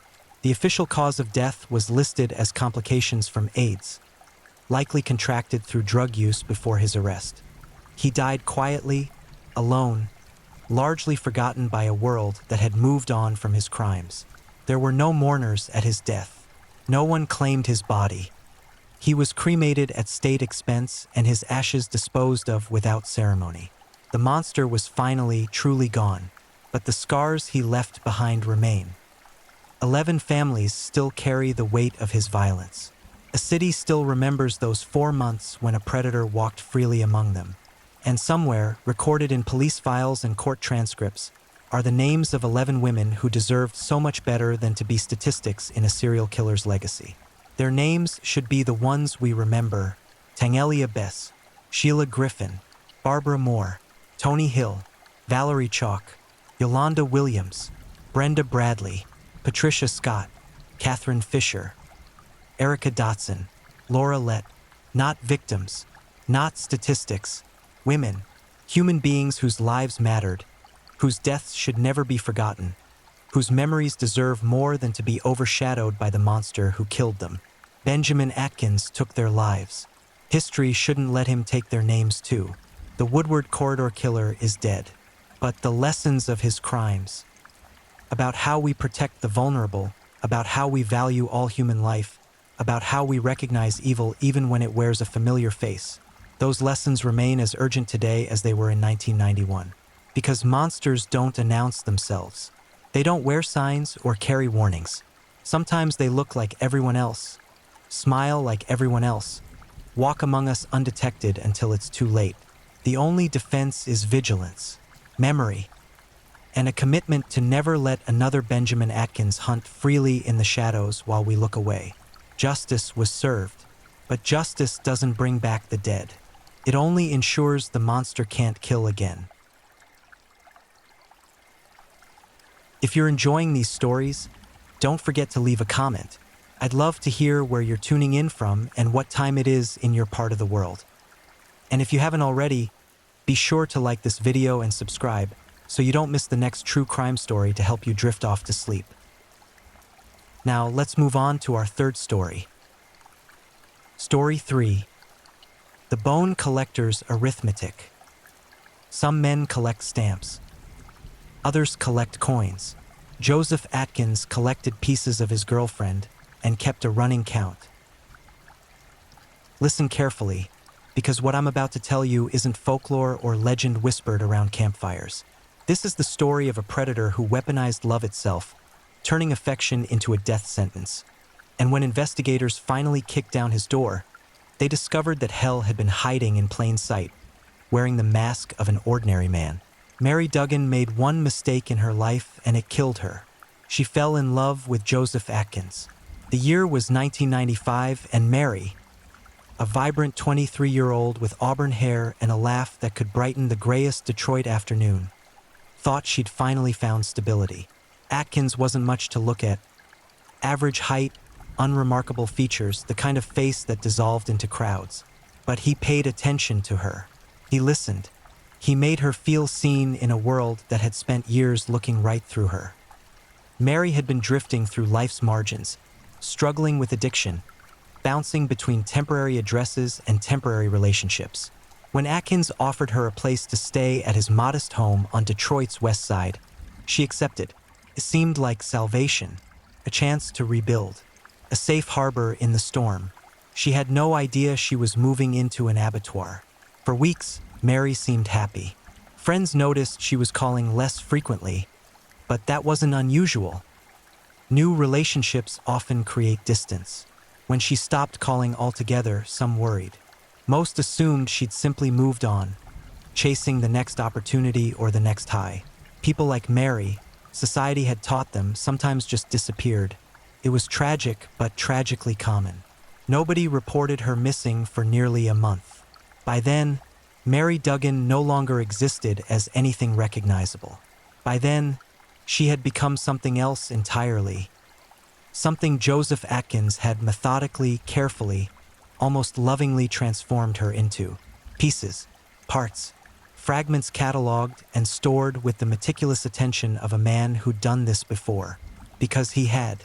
The Detroit winter of 1996 was particularly brutal, the kind of cold that turned breath to crystals and made bones ache. On January 18th, police received an anonymous tip about suspicious activity at a residence on Fullerton Street. The caller, later identified as a neighbor who'd noticed an overwhelming stench despite the freezing temperatures, reported seeing a man dragging what looked like heavy bags to his car in the dead of night. Officers Michael Reardon and Teresa Pacheco responded to the call expecting drugs, maybe stolen property. What they found instead would haunt them for the rest of their lives. The house seemed ordinary from the outside. Working-class neighborhood, modest homes with chain-link fences and cars in various states of repair lining the streets. Nothing screamed danger. Nothing whispered warning. But the smell hit them the moment Atkins opened the door. It was the smell of death. Thick, cloying, unmistakable. The smell of meat gone bad, of biological processes interrupted and left to rot. Atkins stood in the doorway, blocking their entry, his expression flat and unreadable. When asked about the odor, he claimed a freezer had malfunctioned, that he'd lost a substantial amount of food. The explanation was plausible. The officers might have accepted it. Then Officer Pacheco noticed his hands. His fingernails were meticulously clean, but there were small cuts across his knuckles and wrists, the kind of injuries consistent with butchering, with handling sharp tools and resistant materials.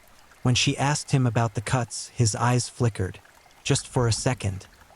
Just long enough. They requested permission to search the home. Atkins refused. They obtained a warrant within hours. What they discovered in that house defied comprehension. The basement had been converted into a workspace, a killing floor designed with horrifying efficiency. Industrial plastic sheeting covered the concrete floor. A large chest freezer hummed in the corner, its white exterior spotless. Cutting tools hung on pegboard with the precision of a surgeon's kit. Bone saws, cleavers, filleting knives, each cleaned and returned to its designated spot. On a workbench sat something that made Officer Reardon's legs buckle. A notebook, pages and pages of careful handwriting documenting dates, measurements, descriptions, a ledger of annihilation, an accountant's record of murder. When they opened the freezer, they found Mary Duggan, or what remained of her. Vacuum-sealed packages, labeled and dated, arms, legs, torso sections, all neatly organized, stacked with the care someone might give to their groceries. But Mary wasn't alone in that frozen darkness. The packages were marked with different names, different dates, some going back years. Joseph Atkins hadn't just killed Mary Duggan. He'd been killing for a long time, perfecting his craft, refining his methods. Each victim represented an evolution in his technique, a lesson learned in the art of making people disappear.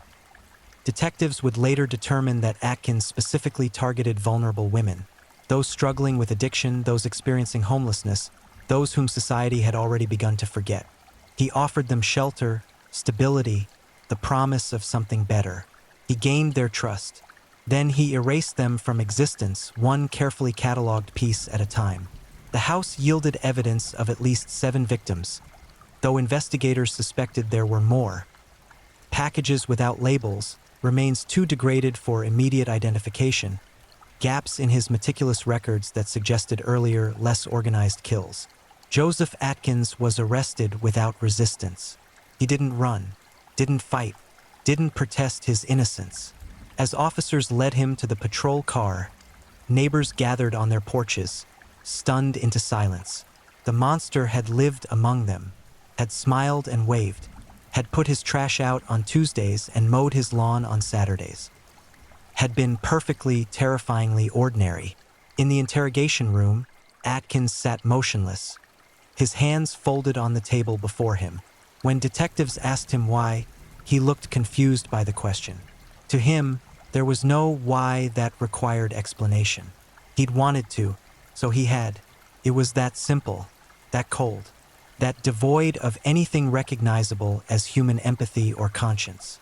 They needed somewhere to stay, he told investigators, his voice flat and affectless. "I gave them that for a while." The implication was clear. He believed he'd done them a favor, provided temporary shelter before providing permanent silence. In his twisted logic, he was solving a problem, cleaning up society's discarded people, making them disappear so completely that even their absence went unnoticed. Joseph Atkins didn't need to confess. The evidence was overwhelming, the physical proof damning beyond any defense attorney's ability to spin or obscure. But he wanted to talk. Needed to, perhaps, the way some people need to share their accomplishments, to have their efforts recognized and appreciated.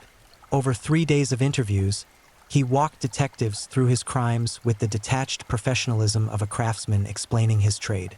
No remorse, no emotion, just facts, processes, technical details delivered in a monotone that made the horrific content even more chilling. He explained how he'd learned to dismember efficiently, minimizing mess and maximizing storage capacity. How he'd experimented with different tools before settling on his preferred implements. How he'd developed his vacuum sealing system to prevent freezer burn and odor leakage. He spoke about murder the way someone might discuss woodworking or cooking, as a skill requiring practice, patience, and continuous improvement. The detectives listening to him were seasoned professionals who'd seen terrible things, but Atkins's casual attitude toward atrocity tested their composure. One investigator later described it as listening to someone review a restaurant while surrounded by the people he'd eaten there. Atkins's first known victim was Sandra Yates, a 31-year-old woman battling heroin addiction whom he'd met at a bus stop in 1991. She'd been complaining about being kicked out of a shelter, and Atkins had offered her his couch. Just for a few nights, he'd said, until she got back on her feet. Sandra Yates was never seen alive again. According to Atkins, she'd lasted 3 weeks in his home before he killed her. He described it clinically, waiting until she was asleep, using a plastic bag to suffocate her, then waiting several hours to ensure death before beginning the dismemberment process. He'd been nervous that first time, he admitted, unsure of himself. The cutting had been clumsy, the disposal problematic. He'd almost been caught dumping remains in a vacant lot. So he'd adapted, learned, improved. His second victim came 6 months later, time enough to refine his methods and build his basement workshop. Her name was Teresa Collins, and she'd disappeared so thoroughly that her family had assumed she'd simply moved away without telling anyone.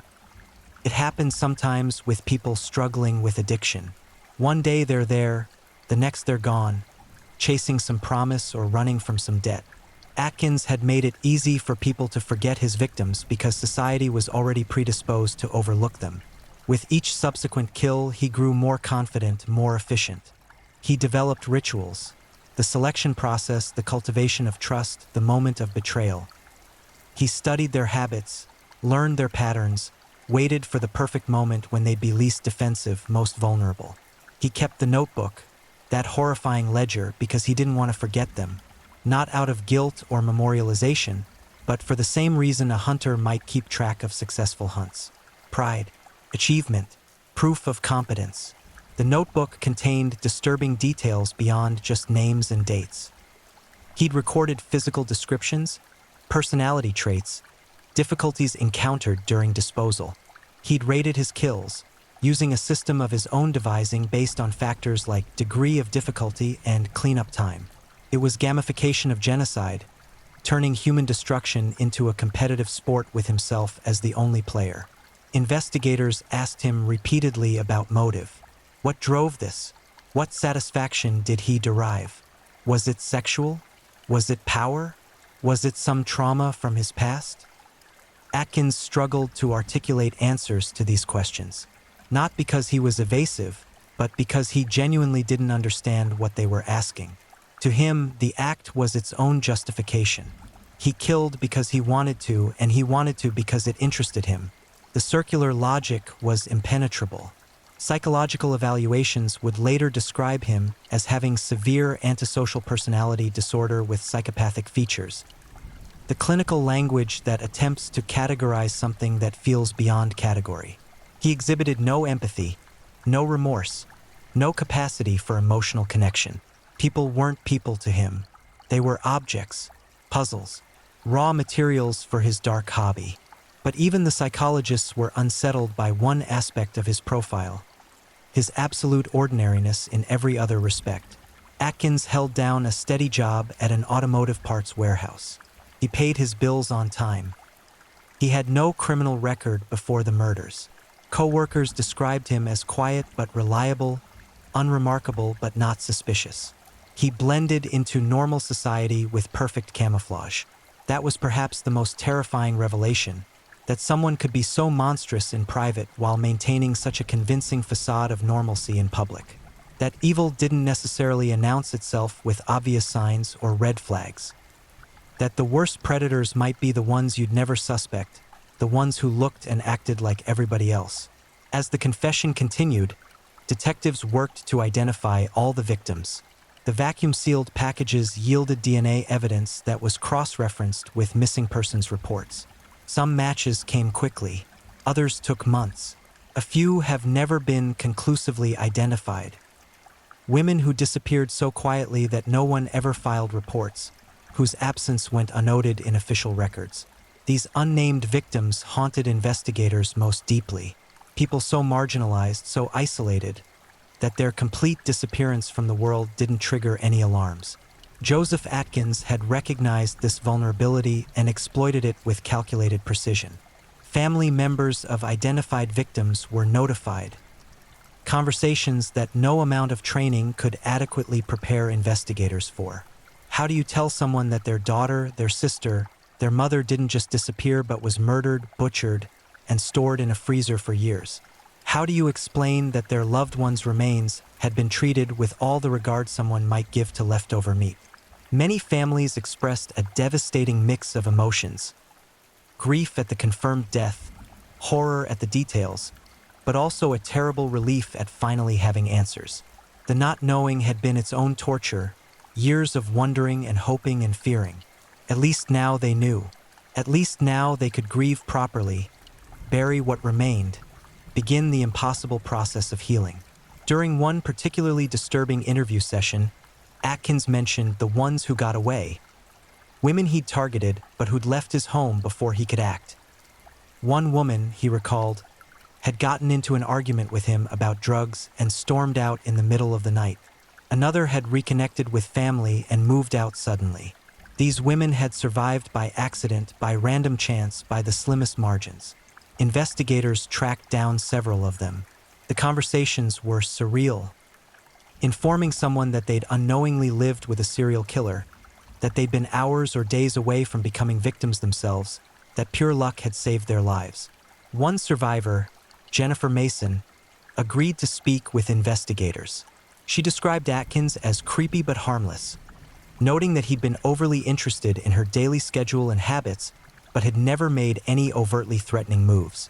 She'd left because something felt wrong, a gut feeling she couldn't articulate. That instinct had saved her life.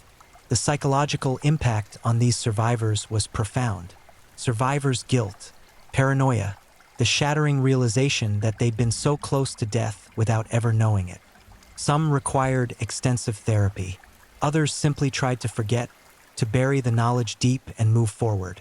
As Atkins's confession concluded, one detective asked him if he felt anything about what he'd done, any emotion at all toward his victims. Atkins thought about this for a long moment. Then he shrugged. "They were already lost," he said. "I just made it permanent." The trial of Joseph Atkins began on September 15, 1996, in Wayne County Circuit Court. It was a media sensation. Local news stations covered it extensively, national outlets picked up the story, and the courtroom was packed daily with journalists, curious onlookers, and the devastated families of his confirmed victims. The prosecution faced an unusual challenge. The defendant was cooperating fully, had confessed to everything, and the physical evidence was overwhelming. There was no question of guilt.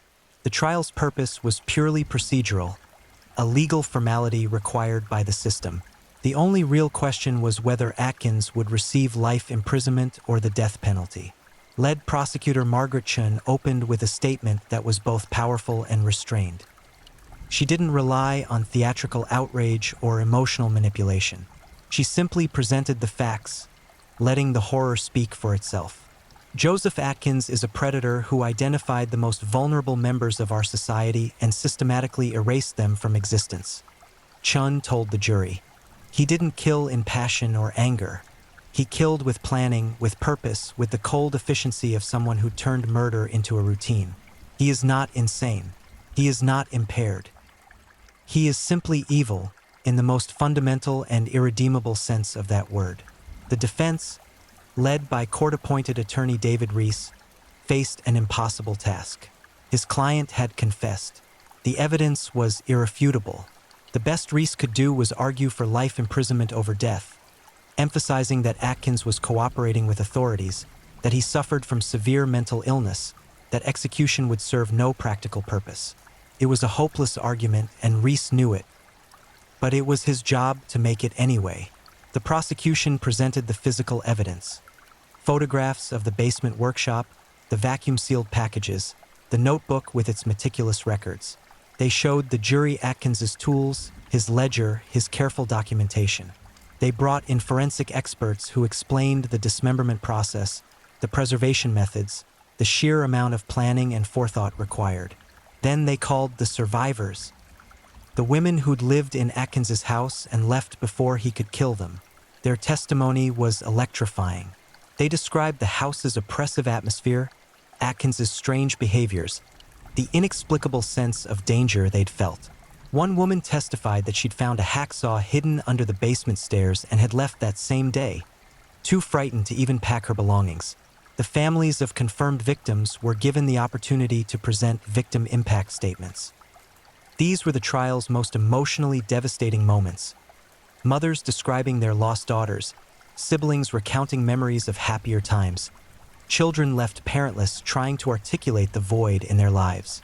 Mary Duggan's mother, Patricia, took the stand with photographs of her daughter. She showed the jury pictures of Mary as a child, as a teenager, as a young woman full of hope despite her struggles. She spoke about Mary's laugh, her kindness, her determination to overcome her addiction.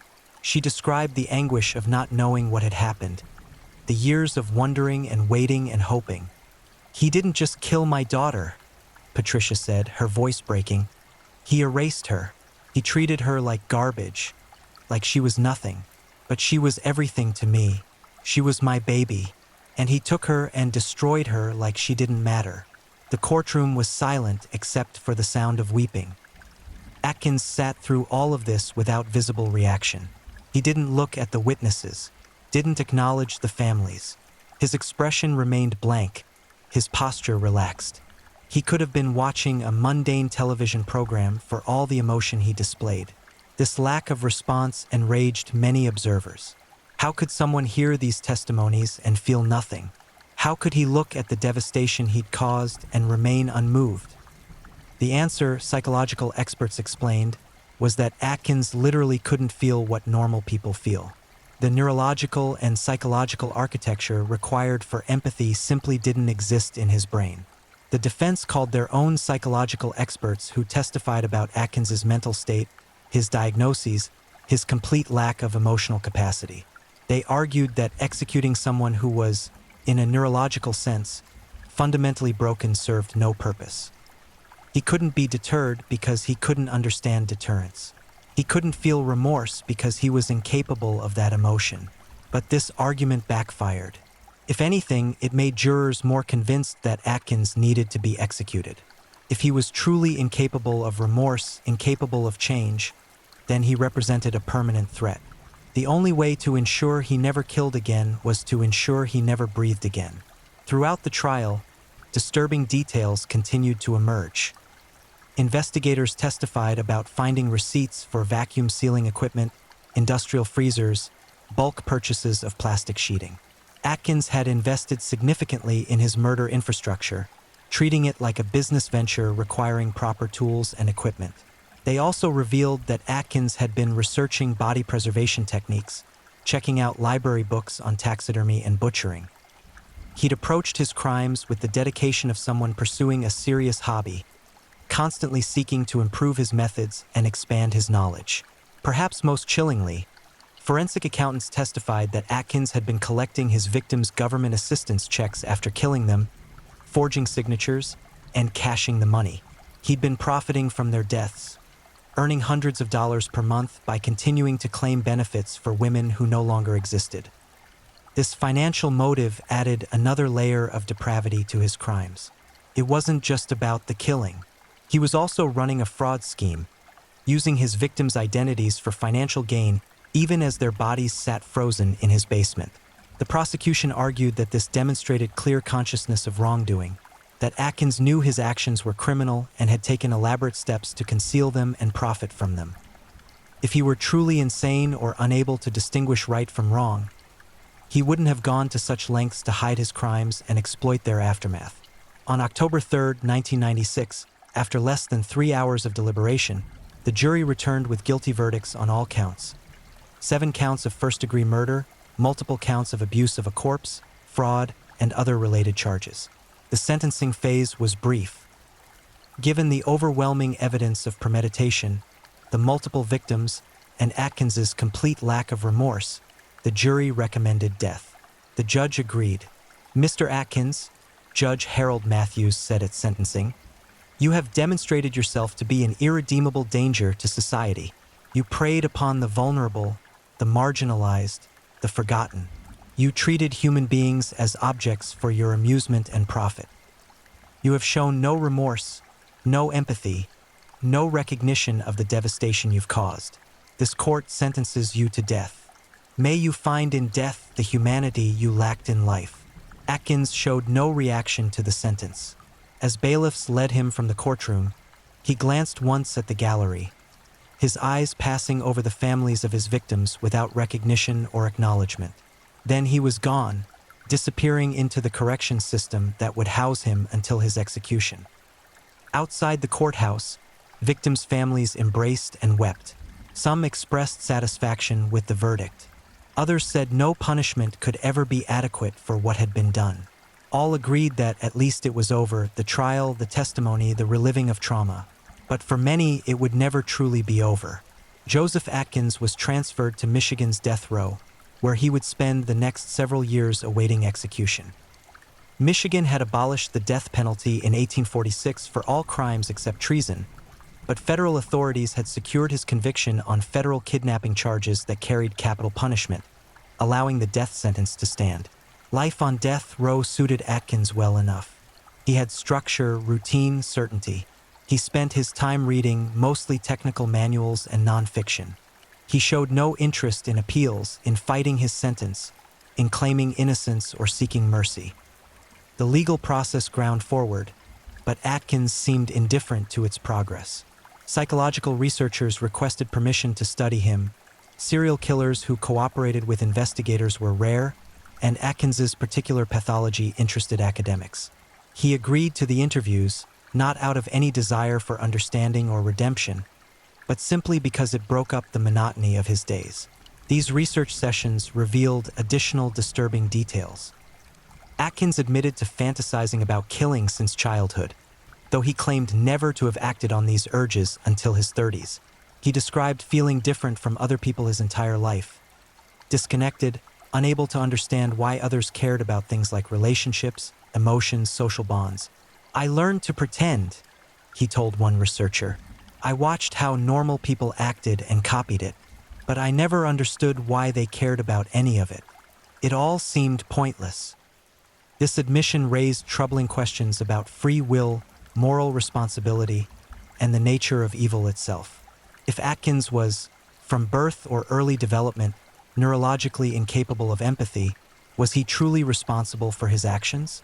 Or was he, in some sense, a victim of his own broken brain? Most philosophers and ethicists rejected this framing. Even if Atkins lacked empathy, he clearly understood right and wrong in an intellectual sense.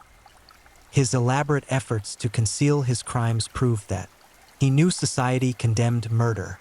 He simply didn't care. That willful disregard for moral and legal norms, regardless of its neurological basis, warranted punishment. The families of his victims struggled with their own complex emotions in the trial's aftermath. Some found closure in his conviction and sentencing. Others discovered that justice, while necessary, didn't heal wounds or bring back the dead. The pain remained, would always remain. Patricia Duggan, Mary's mother, became an advocate for missing persons, particularly those struggling with addiction and homelessness. She worked to change policies around missing persons reports, arguing that police too often dismissed disappearances of vulnerable individuals as lifestyle choices rather than potential crimes. "My daughter mattered," Patricia said in interviews. "Every person who goes missing matters, regardless of their circumstances." Joseph Atkins counted on society not caring about his victims. "We need to prove him wrong." Her advocacy helped push through legislation requiring more thorough investigation of all missing persons reports, regardless of the individual's background or lifestyle. It wouldn't bring Mary back, but it might save someone else's daughter, sister, or mother. Meanwhile, Atkins's house on Fullerton Street stood empty. The city eventually seized it for unpaid taxes. No one wanted to buy the property. Even drastically reduced prices couldn't overcome the stigma of what had happened there. Eventually, the city demolished it, leaving an empty lot that neighbors avoided and children wouldn't play near. The neighborhood itself struggled with the revelation that a serial killer had lived among them for years. Trust eroded. People looked at their neighbors differently, wondering what secrets might hide behind closed doors and friendly waves. Some families moved away, unable to cope with the psychological weight of proximity to such horror. Several investigative journalists wrote books about the case, attempting to understand how Atkins had operated undetected for so long. The consensus pointed to systemic failures, under-resourced missing persons divisions, social prejudices that devalued certain lives, and a predator who understood and exploited these vulnerabilities. Documentary filmmakers requested interviews with Atkins. He declined most, granting only a few select sessions. In one particularly disturbing interview conducted 2 years after his conviction, he was asked if he would kill again if given the opportunity. "Of course," he replied, as casually as someone might confirm they'd eat a sandwich if hungry. "Why wouldn't I?" The interviewer pressed. Didn't he understand that killing was wrong? "I understand that other people think it's wrong," Atkins clarified. "I understand it's illegal. But I don't feel it's wrong. I don't feel anything about it at all." This interview sparked debates about whether media should give platforms to serial killers, whether their perspectives deserved airing or if doing so glorified evil. Networks pulled the documentary before its scheduled broadcast after victims' families protested.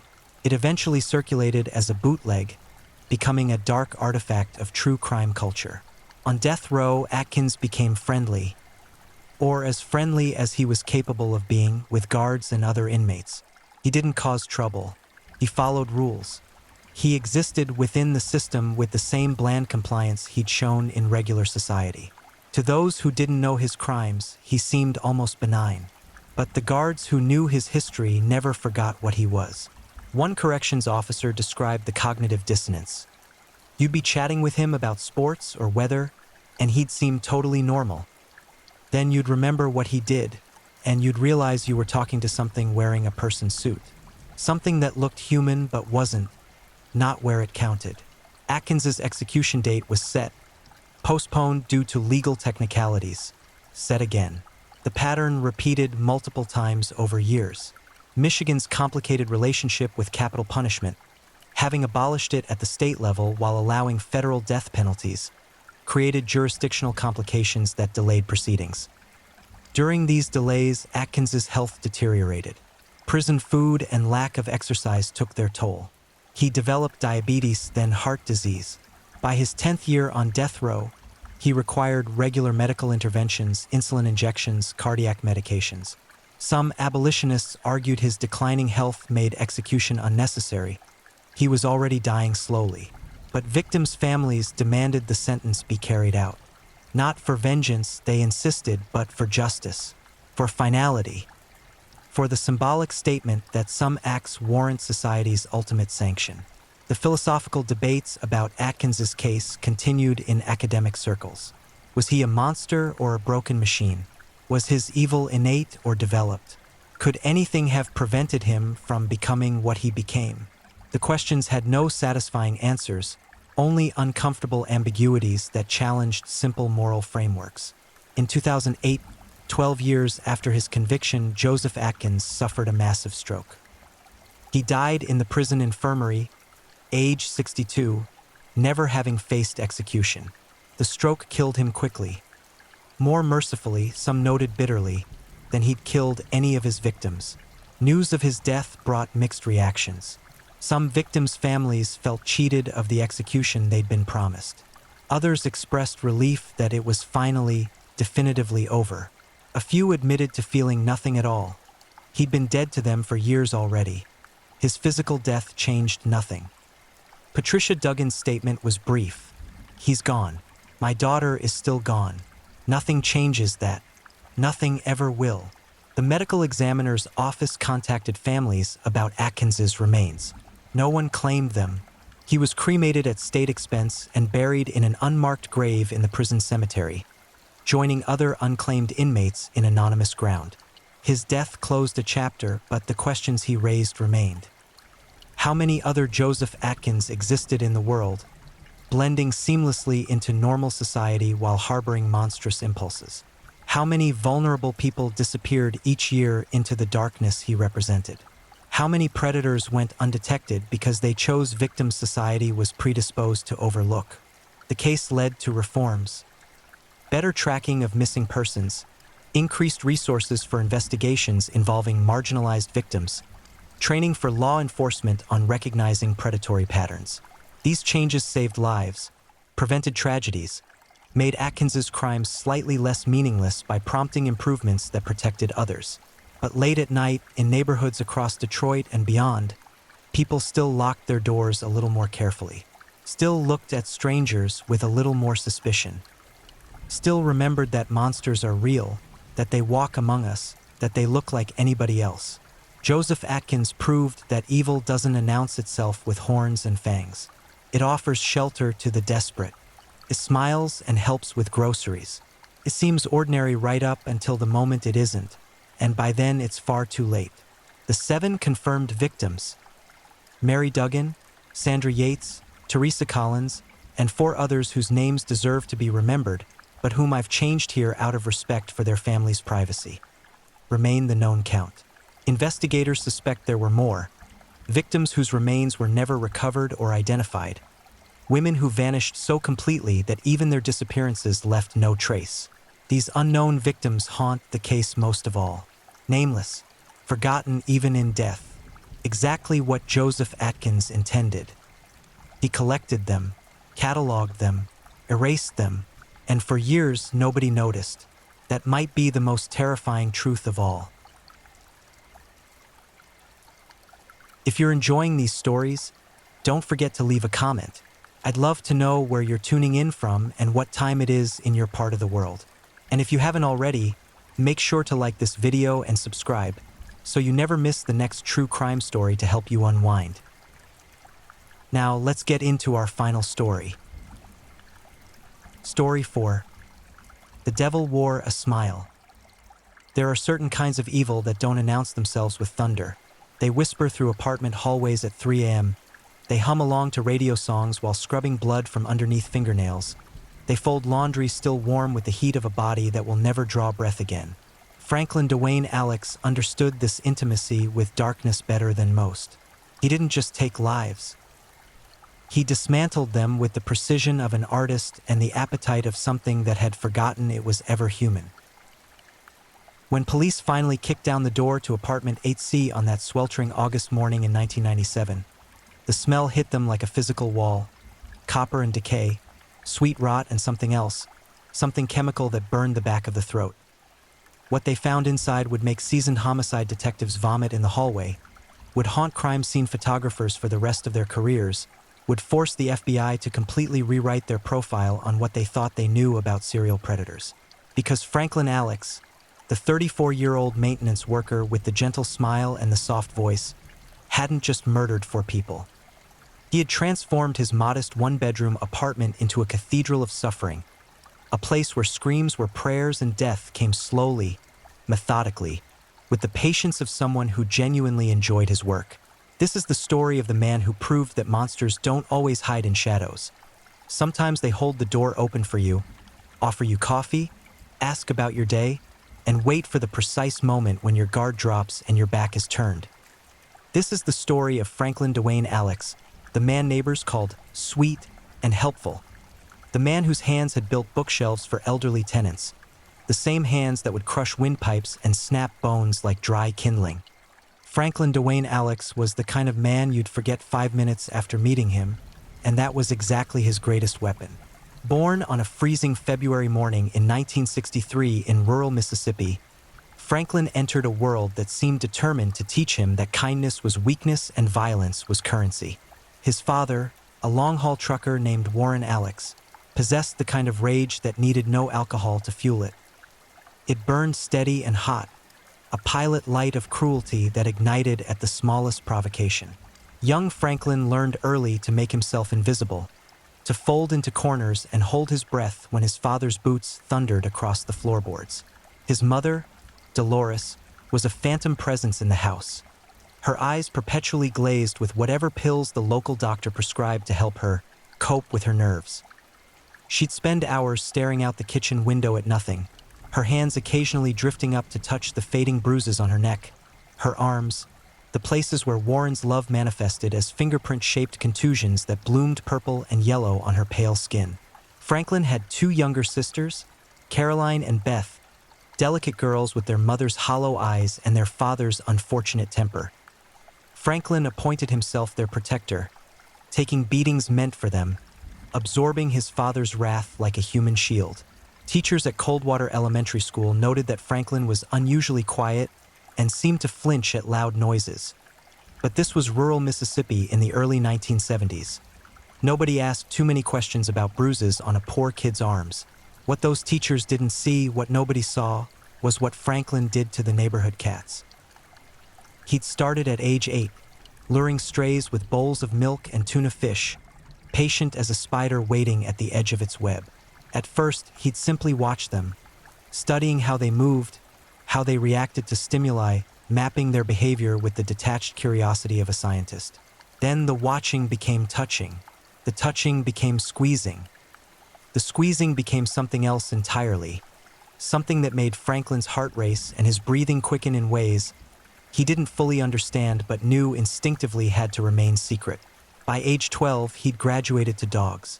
By 14, he'd perfected his technique, learned exactly how much pressure to apply, how long to maintain it, discovered the precise point where struggling stopped and a different kind of stillness took over, permanent and absolute. Warren Alex died when Franklin was 16, his 18-wheeler jackknifing on black ice outside Memphis, the impact crushing him instantly behind the steering wheel. At the funeral, Dolores wept silent tears while Caroline and Beth clung to each other. Franklin stood apart from them all, stone-faced and dry-eyed, feeling absolutely nothing except a distant curiosity about whether his father had suffered in those final seconds, whether he'd had time to feel afraid. High school brought no friends, no girlfriends, no normal teenage experiences. Franklin moved through Coldwater High like smoke, attending classes, maintaining a solid C average, speaking only when spoken to. Classmates would later describe him to reporters as weird but harmless, that ultimate epitaph of the overlooked. One girl, Amanda Prescott, remembered that Franklin had asked her to the junior prom. He was so nervous, she told a CNN reporter decades later, her hands trembling as she held her coffee cup.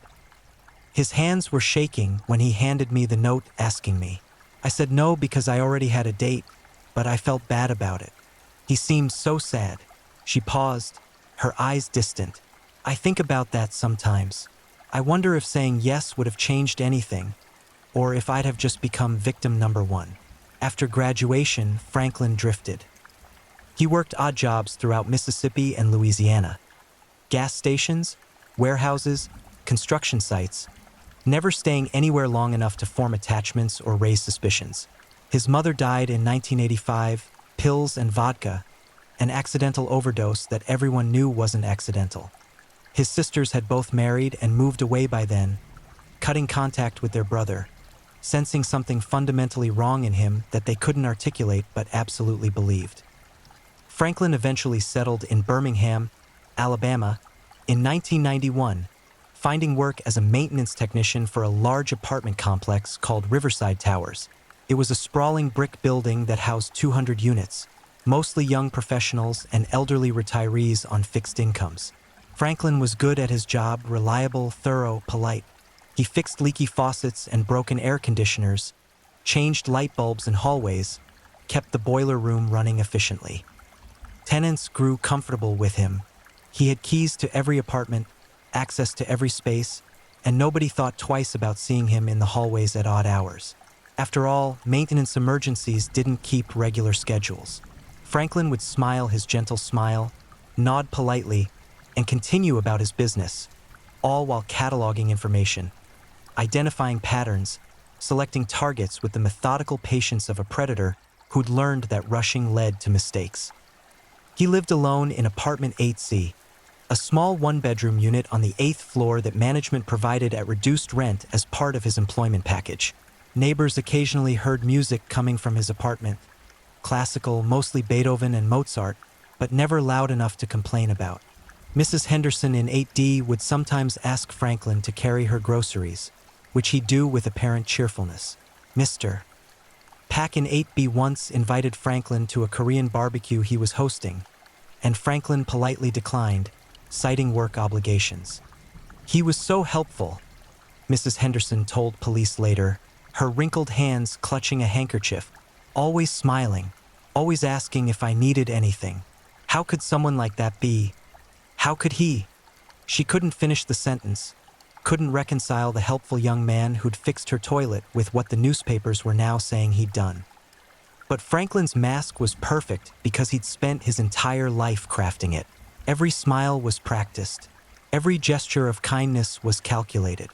Every word was carefully selected to present exactly the image he needed people to see. And while his co-workers and neighbors saw a quiet, helpful maintenance man, something else was growing inside him, stretching and flexing like a monster waking from hibernation. The urges he'd felt as a child, the ones he'd satisfied with animals, had never truly gone away. They'd merely waited, dormant and patient, gathering strength. And by 1995, Franklin could no longer ignore them. The fantasies that played through his mind during long shifts in the boiler room had become too vivid, too insistent. He needed more than imagination now. He needed reality. His first victim was selected with enormous care. Franklin spent months observing, considering, refining his criteria. She had to be vulnerable but not too vulnerable. A disappearance needed to be noticed eventually, but not immediately. She had to live alone, ideally with irregular work schedules. She had to trust him enough to let him into her apartment without suspicion. Jennifer Dawson, 24 years old, resident of apartment 4F, was perfect. She was a nursing student working night shifts at University Hospital, often arriving home at 2 or 3 a.m., exhausted and focused only on collapsing into bed. She'd called maintenance 3 times in the past month about a persistent dripping sound in her bathroom walls.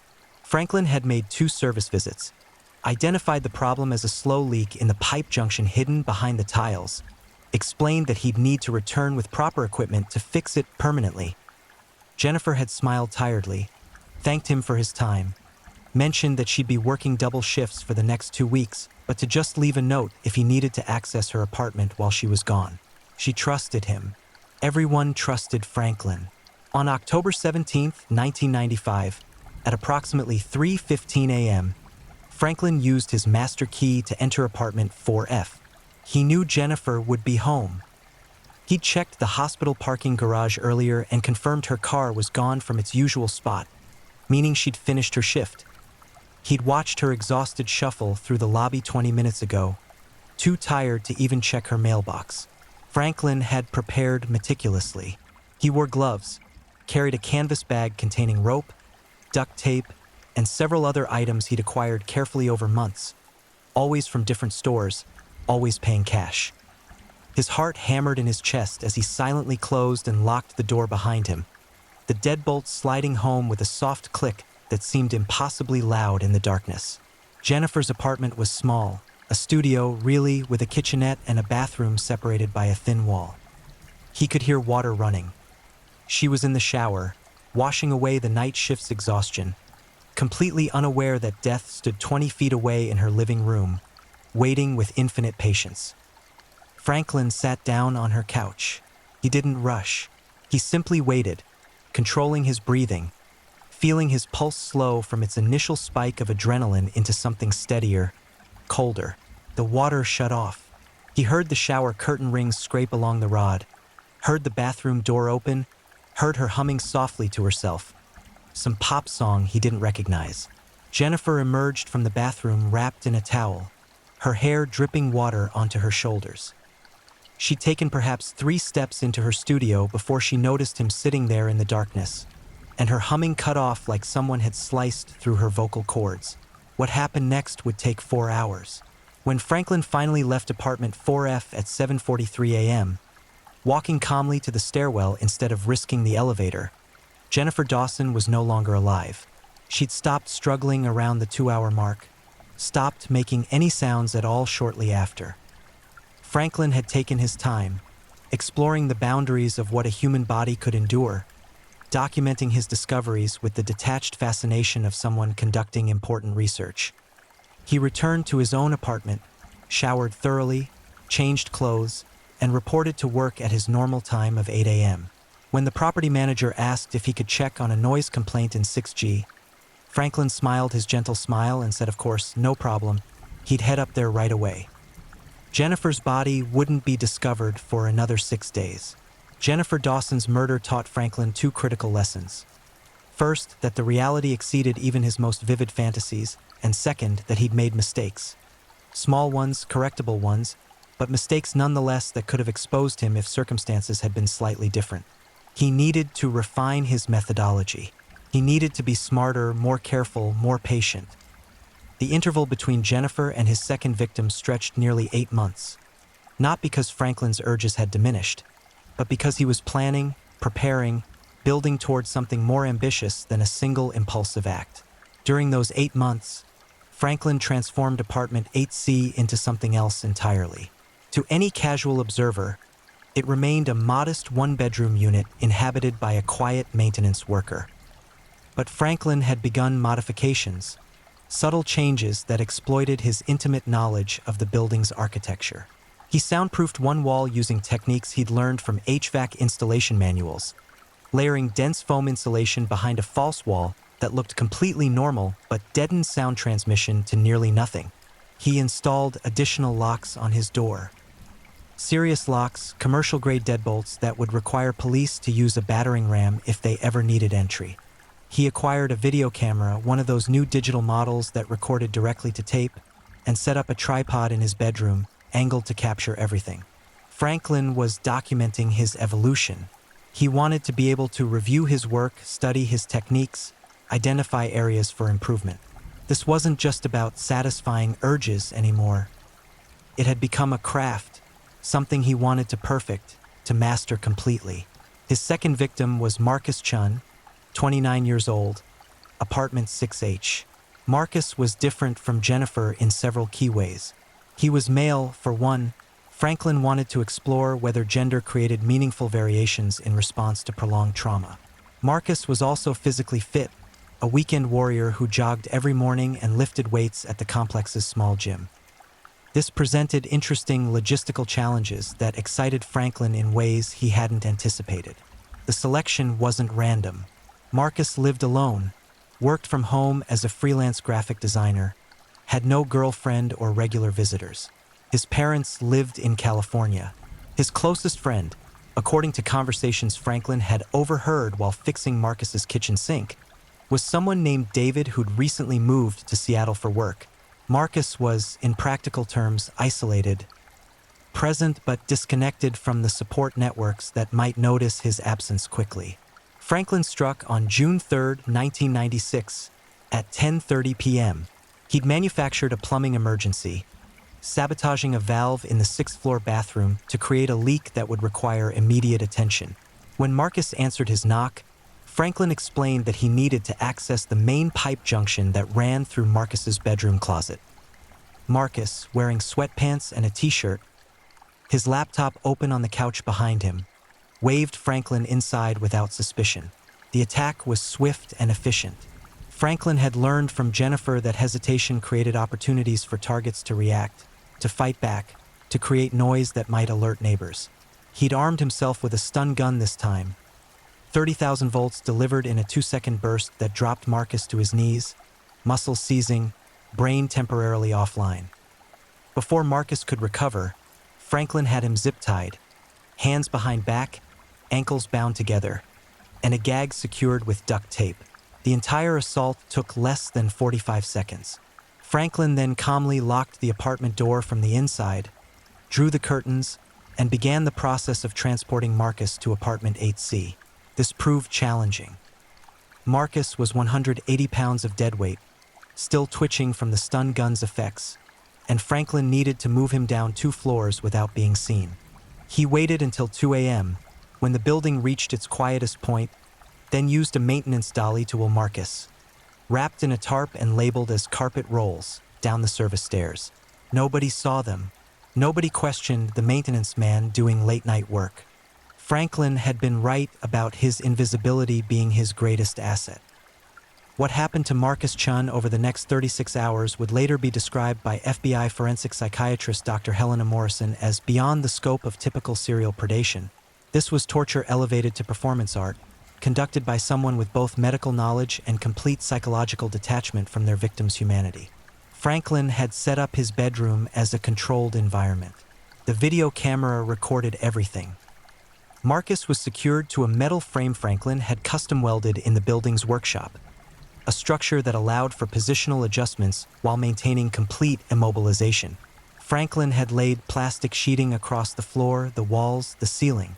He'd prepared medical supplies, instruments, chemicals. He'd thought of everything. For the first 12 hours, Franklin didn't physically harm Marcus at all. Instead, he simply talked to him, explained what was going to happen, described in precise detail the various experiments he intended to conduct.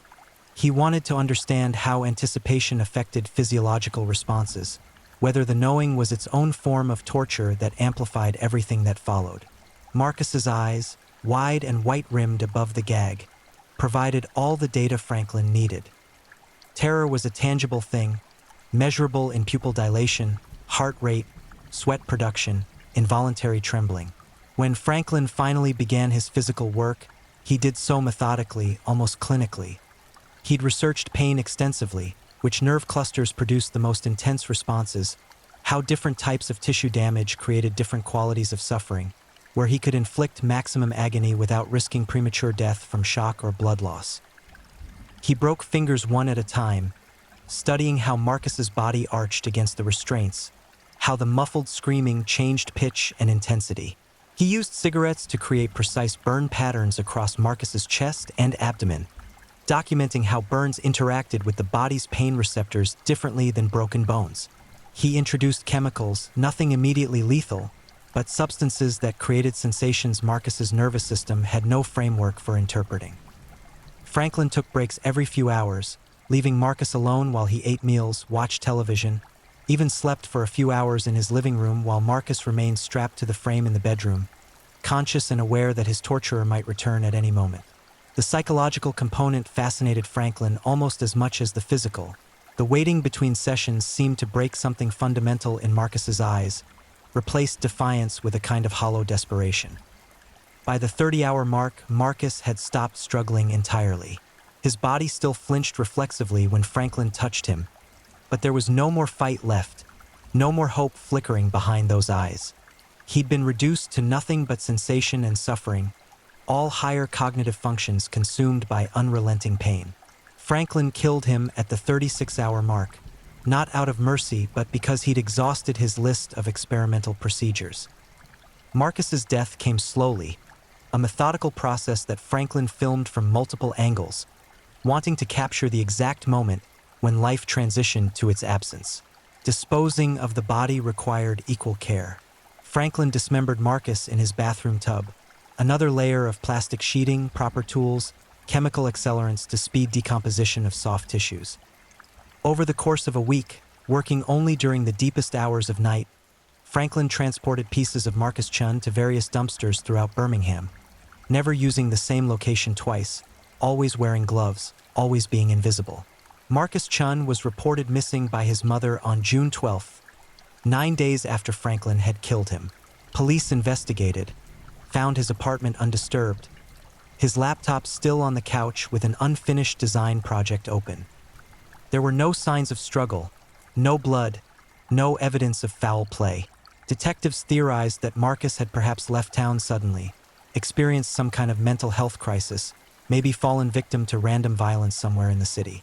The case went cold within weeks. Franklin watched the police investigation with detached interest, noting their procedures, understanding where they looked and, more importantly, where they didn't. He felt no guilt, no remorse, no fear of being caught. Instead, he felt powerful, competent, successful. He'd claimed 2 lives now, and nobody suspected him of anything. The interval between Marcus and victim number 3 was shorter, only 4 months. Franklin's confidence had grown. His appetite had intensified. The urges that once visited occasionally now demanded attention constantly, whispering through his thoughts during work shifts, keeping him awake at night with vivid fantasies of new experiments, new boundaries to explore. Victim 3 was Sarah Bellamy, 41 years old, apartment 3J. She was a divorced real estate agent, attractive in a hard-edged way, professional and somewhat cold in her limited interactions with neighbors. Franklin had helped her move a heavy filing cabinet when she'd first moved in, and she tipped him $20 without making eye contact, treating him with the casual dismissiveness that people often directed toward service workers.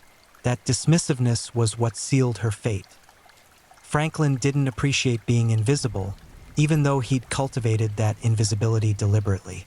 There was something about Sarah's attitude, the way she'd snap her fingers at him when she wanted something fixed, the way she'd complain about response times as if he existed solely to serve her needs, that made Franklin decide she deserved special attention. He took her on October 19, 1996, using a variation of the Marcus approach: fabricated emergency, forced entry, stun gun, zip ties. But with Sarah, Franklin introduced new elements.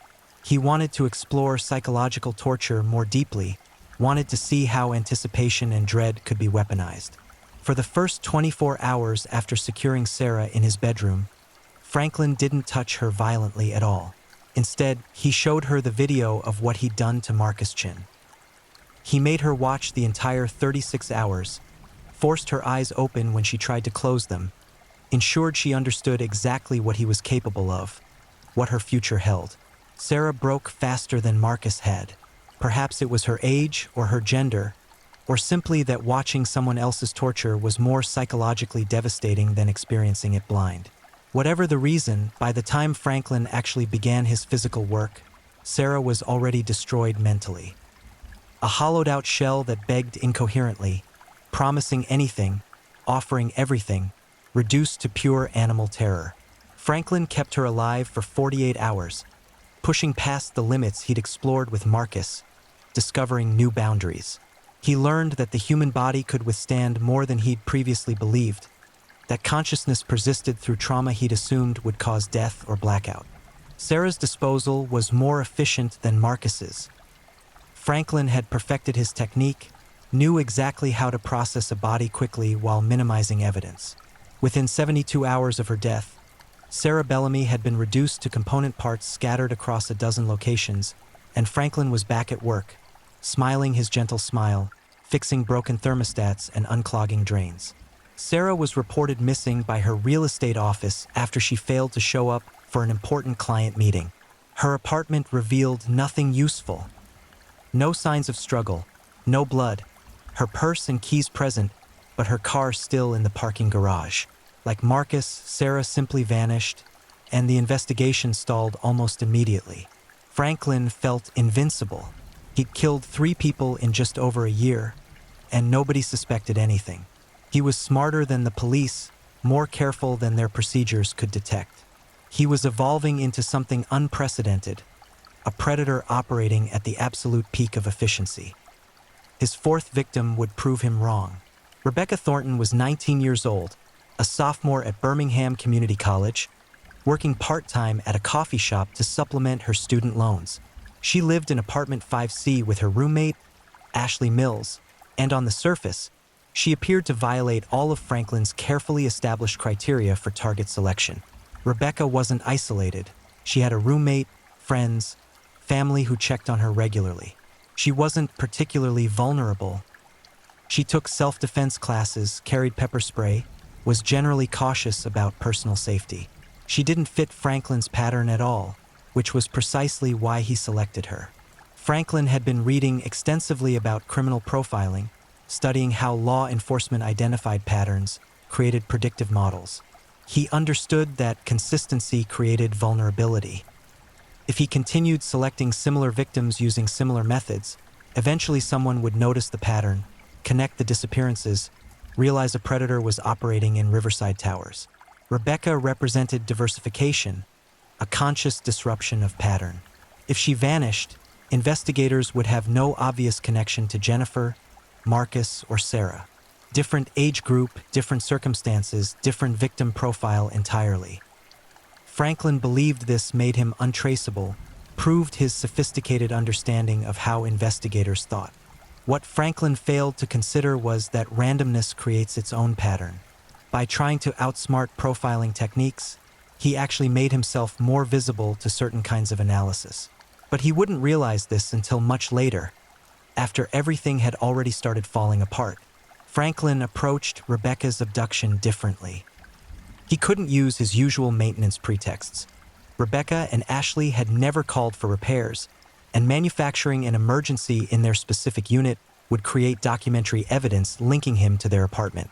Instead, Franklin had to be opportunistic, patient, waiting for the right circumstances to align. Those circumstances arrived on January 14, 1997. Ashley had gone home to Atlanta for a long weekend, leaving Rebecca alone in the apartment. Franklin knew this because he'd overheard their conversation in the elevator 3 days earlier. Ashley complaining about her mother's birthday, Rebecca saying she couldn't skip her Friday morning class but would catch up with Ashley when she returned Monday. Franklin's plan was audacious and risky. On Thursday night, he loosened the valve on the main water line serving the 5th floor, creating a slow leak that would gradually increase pressure until something catastrophic happened. 2:30 a.m. Friday morning, a pipe junction failed, flooding the 5th floor hallway with several inches of water. Franklin, as senior maintenance technician, was called immediately. He arrived in full work gear, looking harassed and professional, began the process of shutting down water to the entire floor and assessing damage. Tenants emerged from their apartments in various states of undress and irritation, including Rebecca Thornton, wearing pajama pants and an oversized sweatshirt, her hair messy from sleep. Franklin apologized profusely to everyone, explained that water damage might have affected some units, that he needed to do quick inspections to ensure no internal flooding had occurred. Most tenants waved him off, said their apartments seemed fine. Rebecca, however, mentioned that she thought she heard dripping sounds coming from her bathroom wall. Franklin followed her into apartment 5C, his heart racing but his expression perfectly neutral. He checked the bathroom, confirmed that water had indeed penetrated the wall cavity, explained that he'd need to cut an access panel to assess the damage. Rebecca nodded, said she'd get dressed for class while he worked. That was her mistake. Turning her back, assuming safety, trusting the helpful maintenance man. Franklin's attack was the most violent of his career. Rebecca fought back harder than any previous victim, her self-defense training kicking in automatically. She screamed, which Franklin hadn't anticipated in those first seconds, her voice cutting through the apartment before he could secure the gag. She got pepper spray deployed. Not a direct hit, but enough residual spray that Franklin's eyes began burning, vision blurring. The struggle crashed through the bathroom into the bedroom, knocking over furniture, creating noise that Franklin knew neighbors could hear. He panicked, abandoning his usual methodical approach, resorting to pure brute force. He struck Rebecca repeatedly with a heavy wrench he'd pulled from his tool belt, desperate to stop her screaming, to end her resistance. By the time Franklin secured her, unconscious, bleeding from multiple head wounds, He knew he'd made catastrophic errors. The attack had been too loud, too prolonged. Someone would have heard. Someone would report it. He needed to move faster than he'd ever moved before.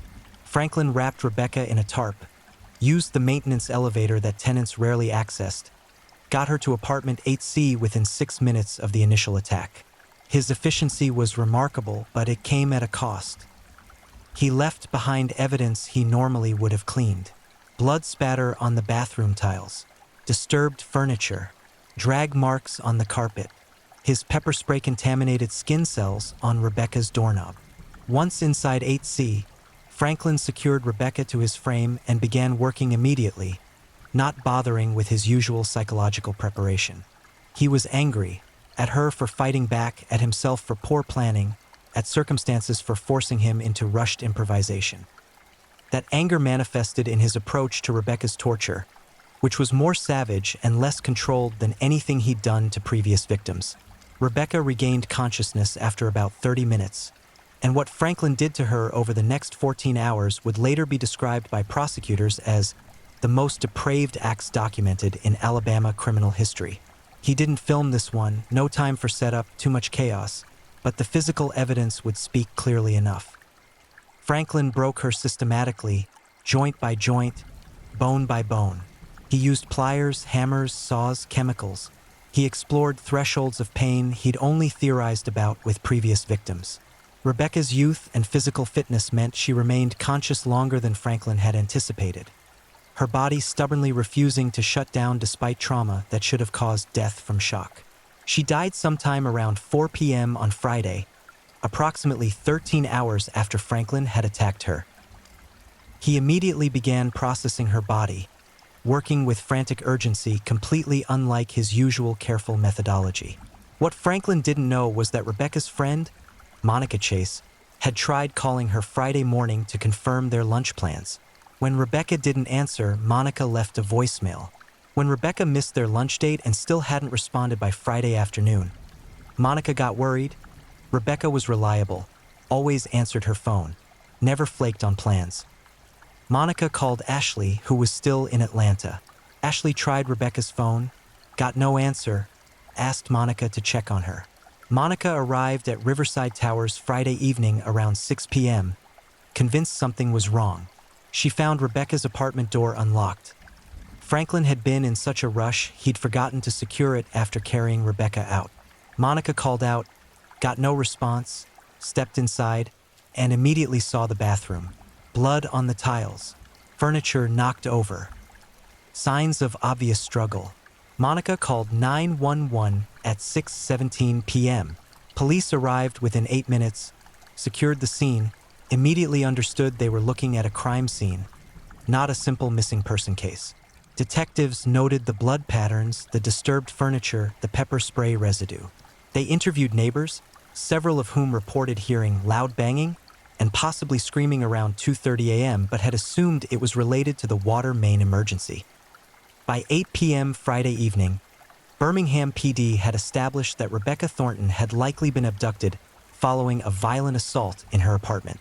They began interviewing everyone in the building, including Franklin Alex, who'd been called back to work to answer questions about the water main emergency and his maintenance activities on the 5th floor.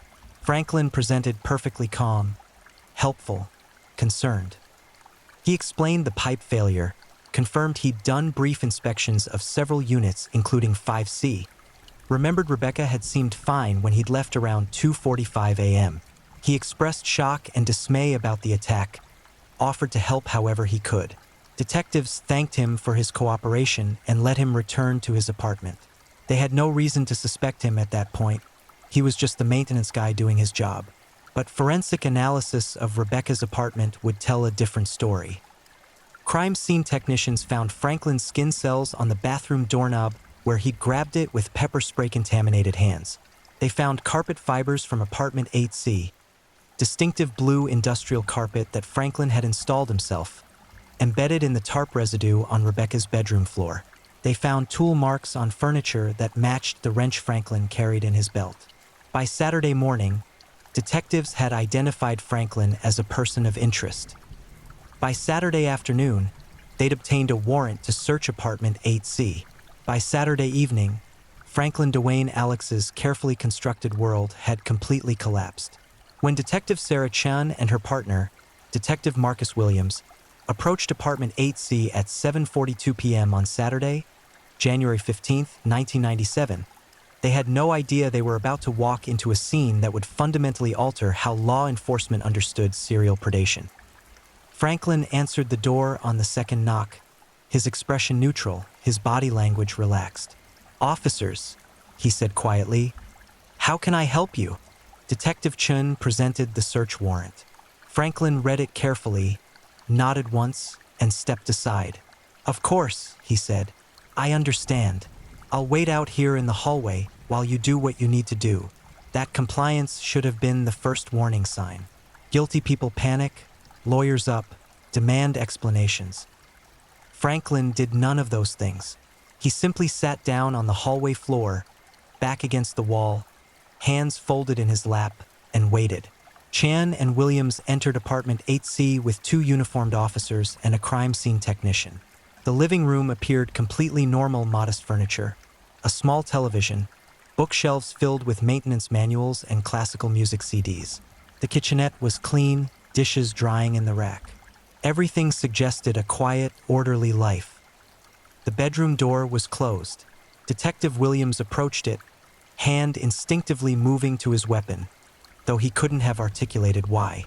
He turned the knob, pushed the door open, and stood frozen in the threshold for a long moment before his brain could process what his eyes were seeing. "Jesus Christ," he whispered. Then louder, "Sarah, Sarah, get in here right now." The bedroom had been transformed into something from a nightmare. The false wall Franklin had constructed was immediately obvious. Bare studs and soundproofing foam exposed where Franklin hadn't bothered to finish the drywall, apparently confident no one would ever see his modifications. The metal frame dominated the center of the room, still equipped with restraints, still bearing biological stains that had turned rust brown with oxidation.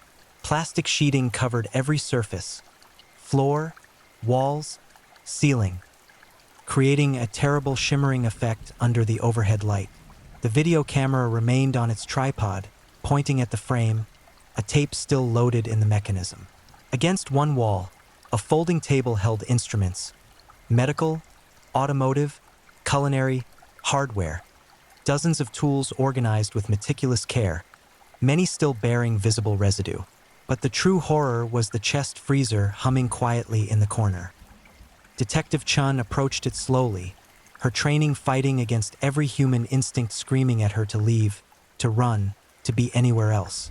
She lifted the lid, looked inside, and immediately turned away, one hand pressed against her mouth.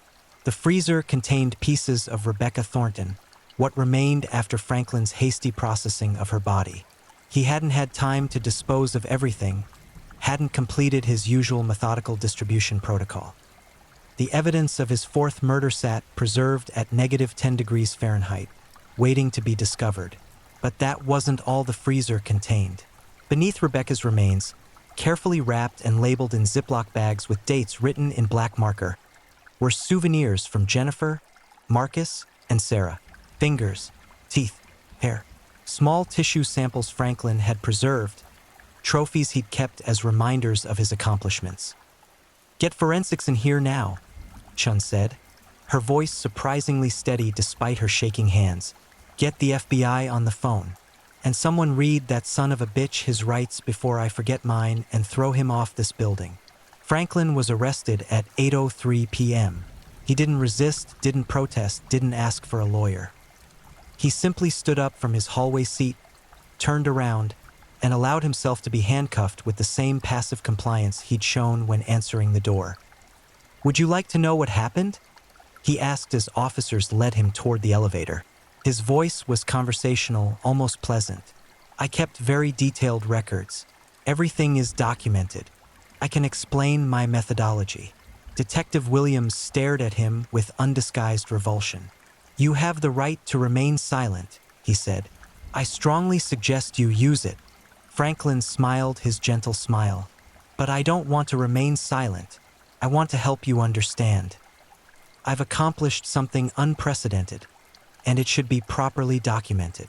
The full scope of Franklin's crimes emerged over the following weeks as forensic teams processed Apartment 8C. The videotapes proved particularly devastating. Hours of footage documenting Marcus Chen's 36-hour ordeal. Earlier tapes showing portions of what Franklin had done to Jennifer and Sarah. The audio alone was enough to make seasoned investigators physically ill. DNA analysis confirmed remains from all 4 victims. The souvenirs in Franklin's freezer yielded conclusive genetic evidence. Tool mark analysis matched instruments in Franklin's collection to wounds documented in the videos and found on victim remains. Hair and fiber evidence connected Franklin directly to each crime scene. But perhaps most damning was Franklin's own testimony. Once arrested, he became strangely eager to discuss his work, treating interrogation sessions like academic seminars where he could finally share insights with people who would appreciate their significance. He described his victim selection criteria, his methodological evolution, his experimental procedures. He spoke about pain thresholds and psychological breaking points with the detached enthusiasm of a researcher presenting findings at a conference. "You have to understand," he told Detective Chun during one recorded interview, "I was exploring fundamental questions about human capacity for suffering. Medical science has documented pain responses, but always in clinical contexts with ethical constraints. I removed those constraints. My work provides insights that legitimate researchers could never obtain." Chun fought to maintain professional composure. "You tortured and murdered for innocent people." Franklin looked genuinely puzzled. "I prefer to think of it as applied research with unfortunate but necessary test subjects. The knowledge gained has value beyond individual costs." "You're a monster," Chun said quietly. Franklin considered this.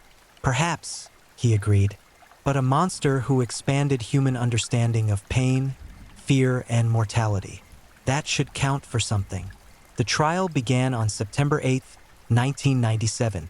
Franklin's defense attorney attempted an insanity plea, arguing that his complete lack of empathy and bizarre justifications for his actions demonstrated severe mental illness. Prosecution countered with evidence of Franklin's careful planning, his sophisticated counterforensics measures, his ability to maintain a normal facade for years while committing atrocities, all indicating full understanding of right and wrong and deliberate choices to violate moral and legal standards.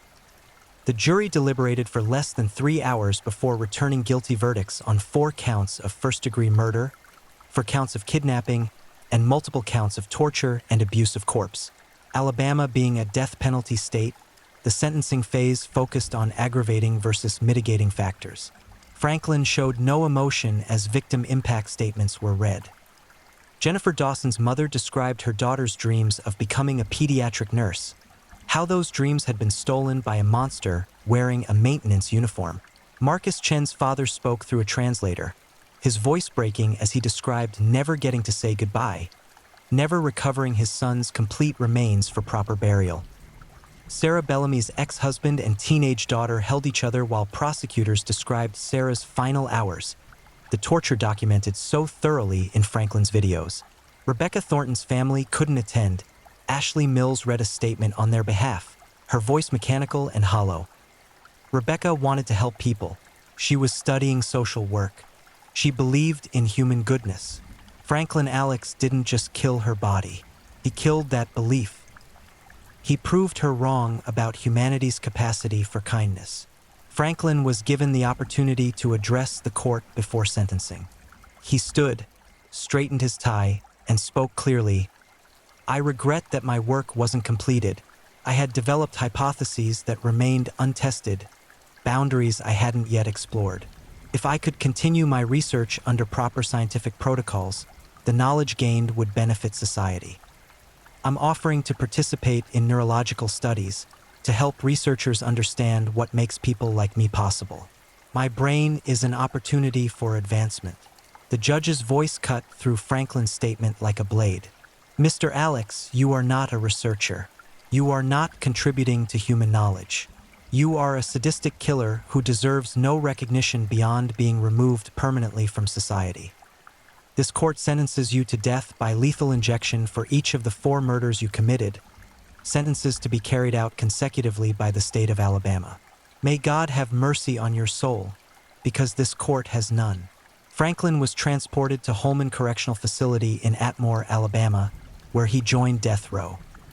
Appeals proceeded through standard channels, but the evidence was overwhelming, the crimes too heinous to generate much sympathy even from anti-death penalty advocates.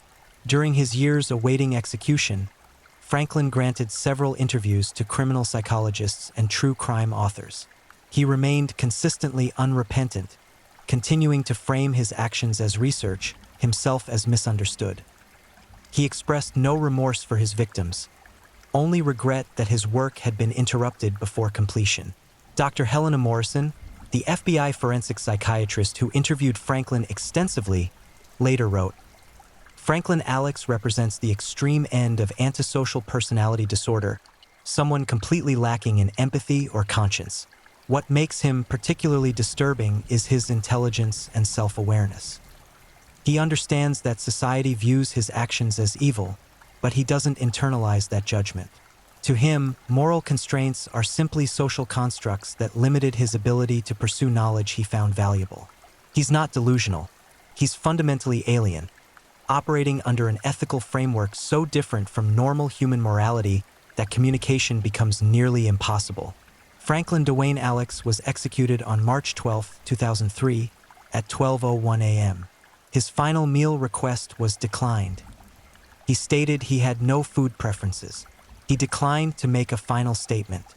Witnesses described him as calm and cooperative as execution staff administered the lethal injection protocol. He was pronounced dead at 12:18 a.m. His body was cremated following autopsy. No family members claimed his remains. The apartment complex where Franklin committed his crimes was renovated extensively. Apartment 8C completely gutted and reconfigured. Several residents moved out immediately after Franklin's arrest, unable to continue living in a building where such horrors had occurred. The complex was eventually sold, renamed, rebranded, the owners hoping to escape the stigma of housing one of Alabama's most notorious serial killers. Jennifer Dawson, Marcus Chun, Sarah Bellamy, and Rebecca Thornton are remembered by their families and friends not as victims but as people. Individuals with dreams, aspirations, futures stolen by a man who saw them only as experimental subjects. Memorial scholarships have been established in their names. Their stories are told not to glorify their killer but to ensure they aren't forgotten, that they remain human beings worthy of remembrance beyond the circumstances of their deaths.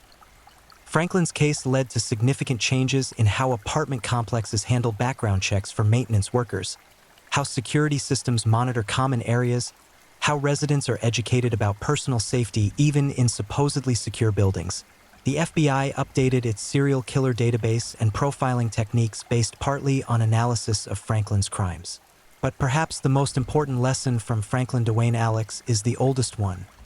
Monsters don't always announce themselves. They don't wear their evil visibly. Sometimes they smile. Sometimes they're helpful. Sometimes they hold doors and fix leaky faucets and seem perfectly normal right up until the moment they're not. Evil doesn't always hide in shadows. Sometimes it walks right past you in the hallway, carrying a toolbox, humming along to classical music, waiting with infinite patience for the exact right moment when your guard drops and your back is turned. And sometimes the person who seems most helpful is actually the most dangerous predator imaginable, studying you, evaluating you, deciding whether you fit the criteria for his next experiment in the depths of human suffering. Franklin Dwayne Alex proved that the scariest monsters are the ones you never see coming until it's far too late. Thank you for watching and being part of this dive into the dark and fascinating stories that keep us all on edge. If you enjoyed the ride, remember to like, subscribe, and share with others who crave a good mystery. Tell us where you're watching from.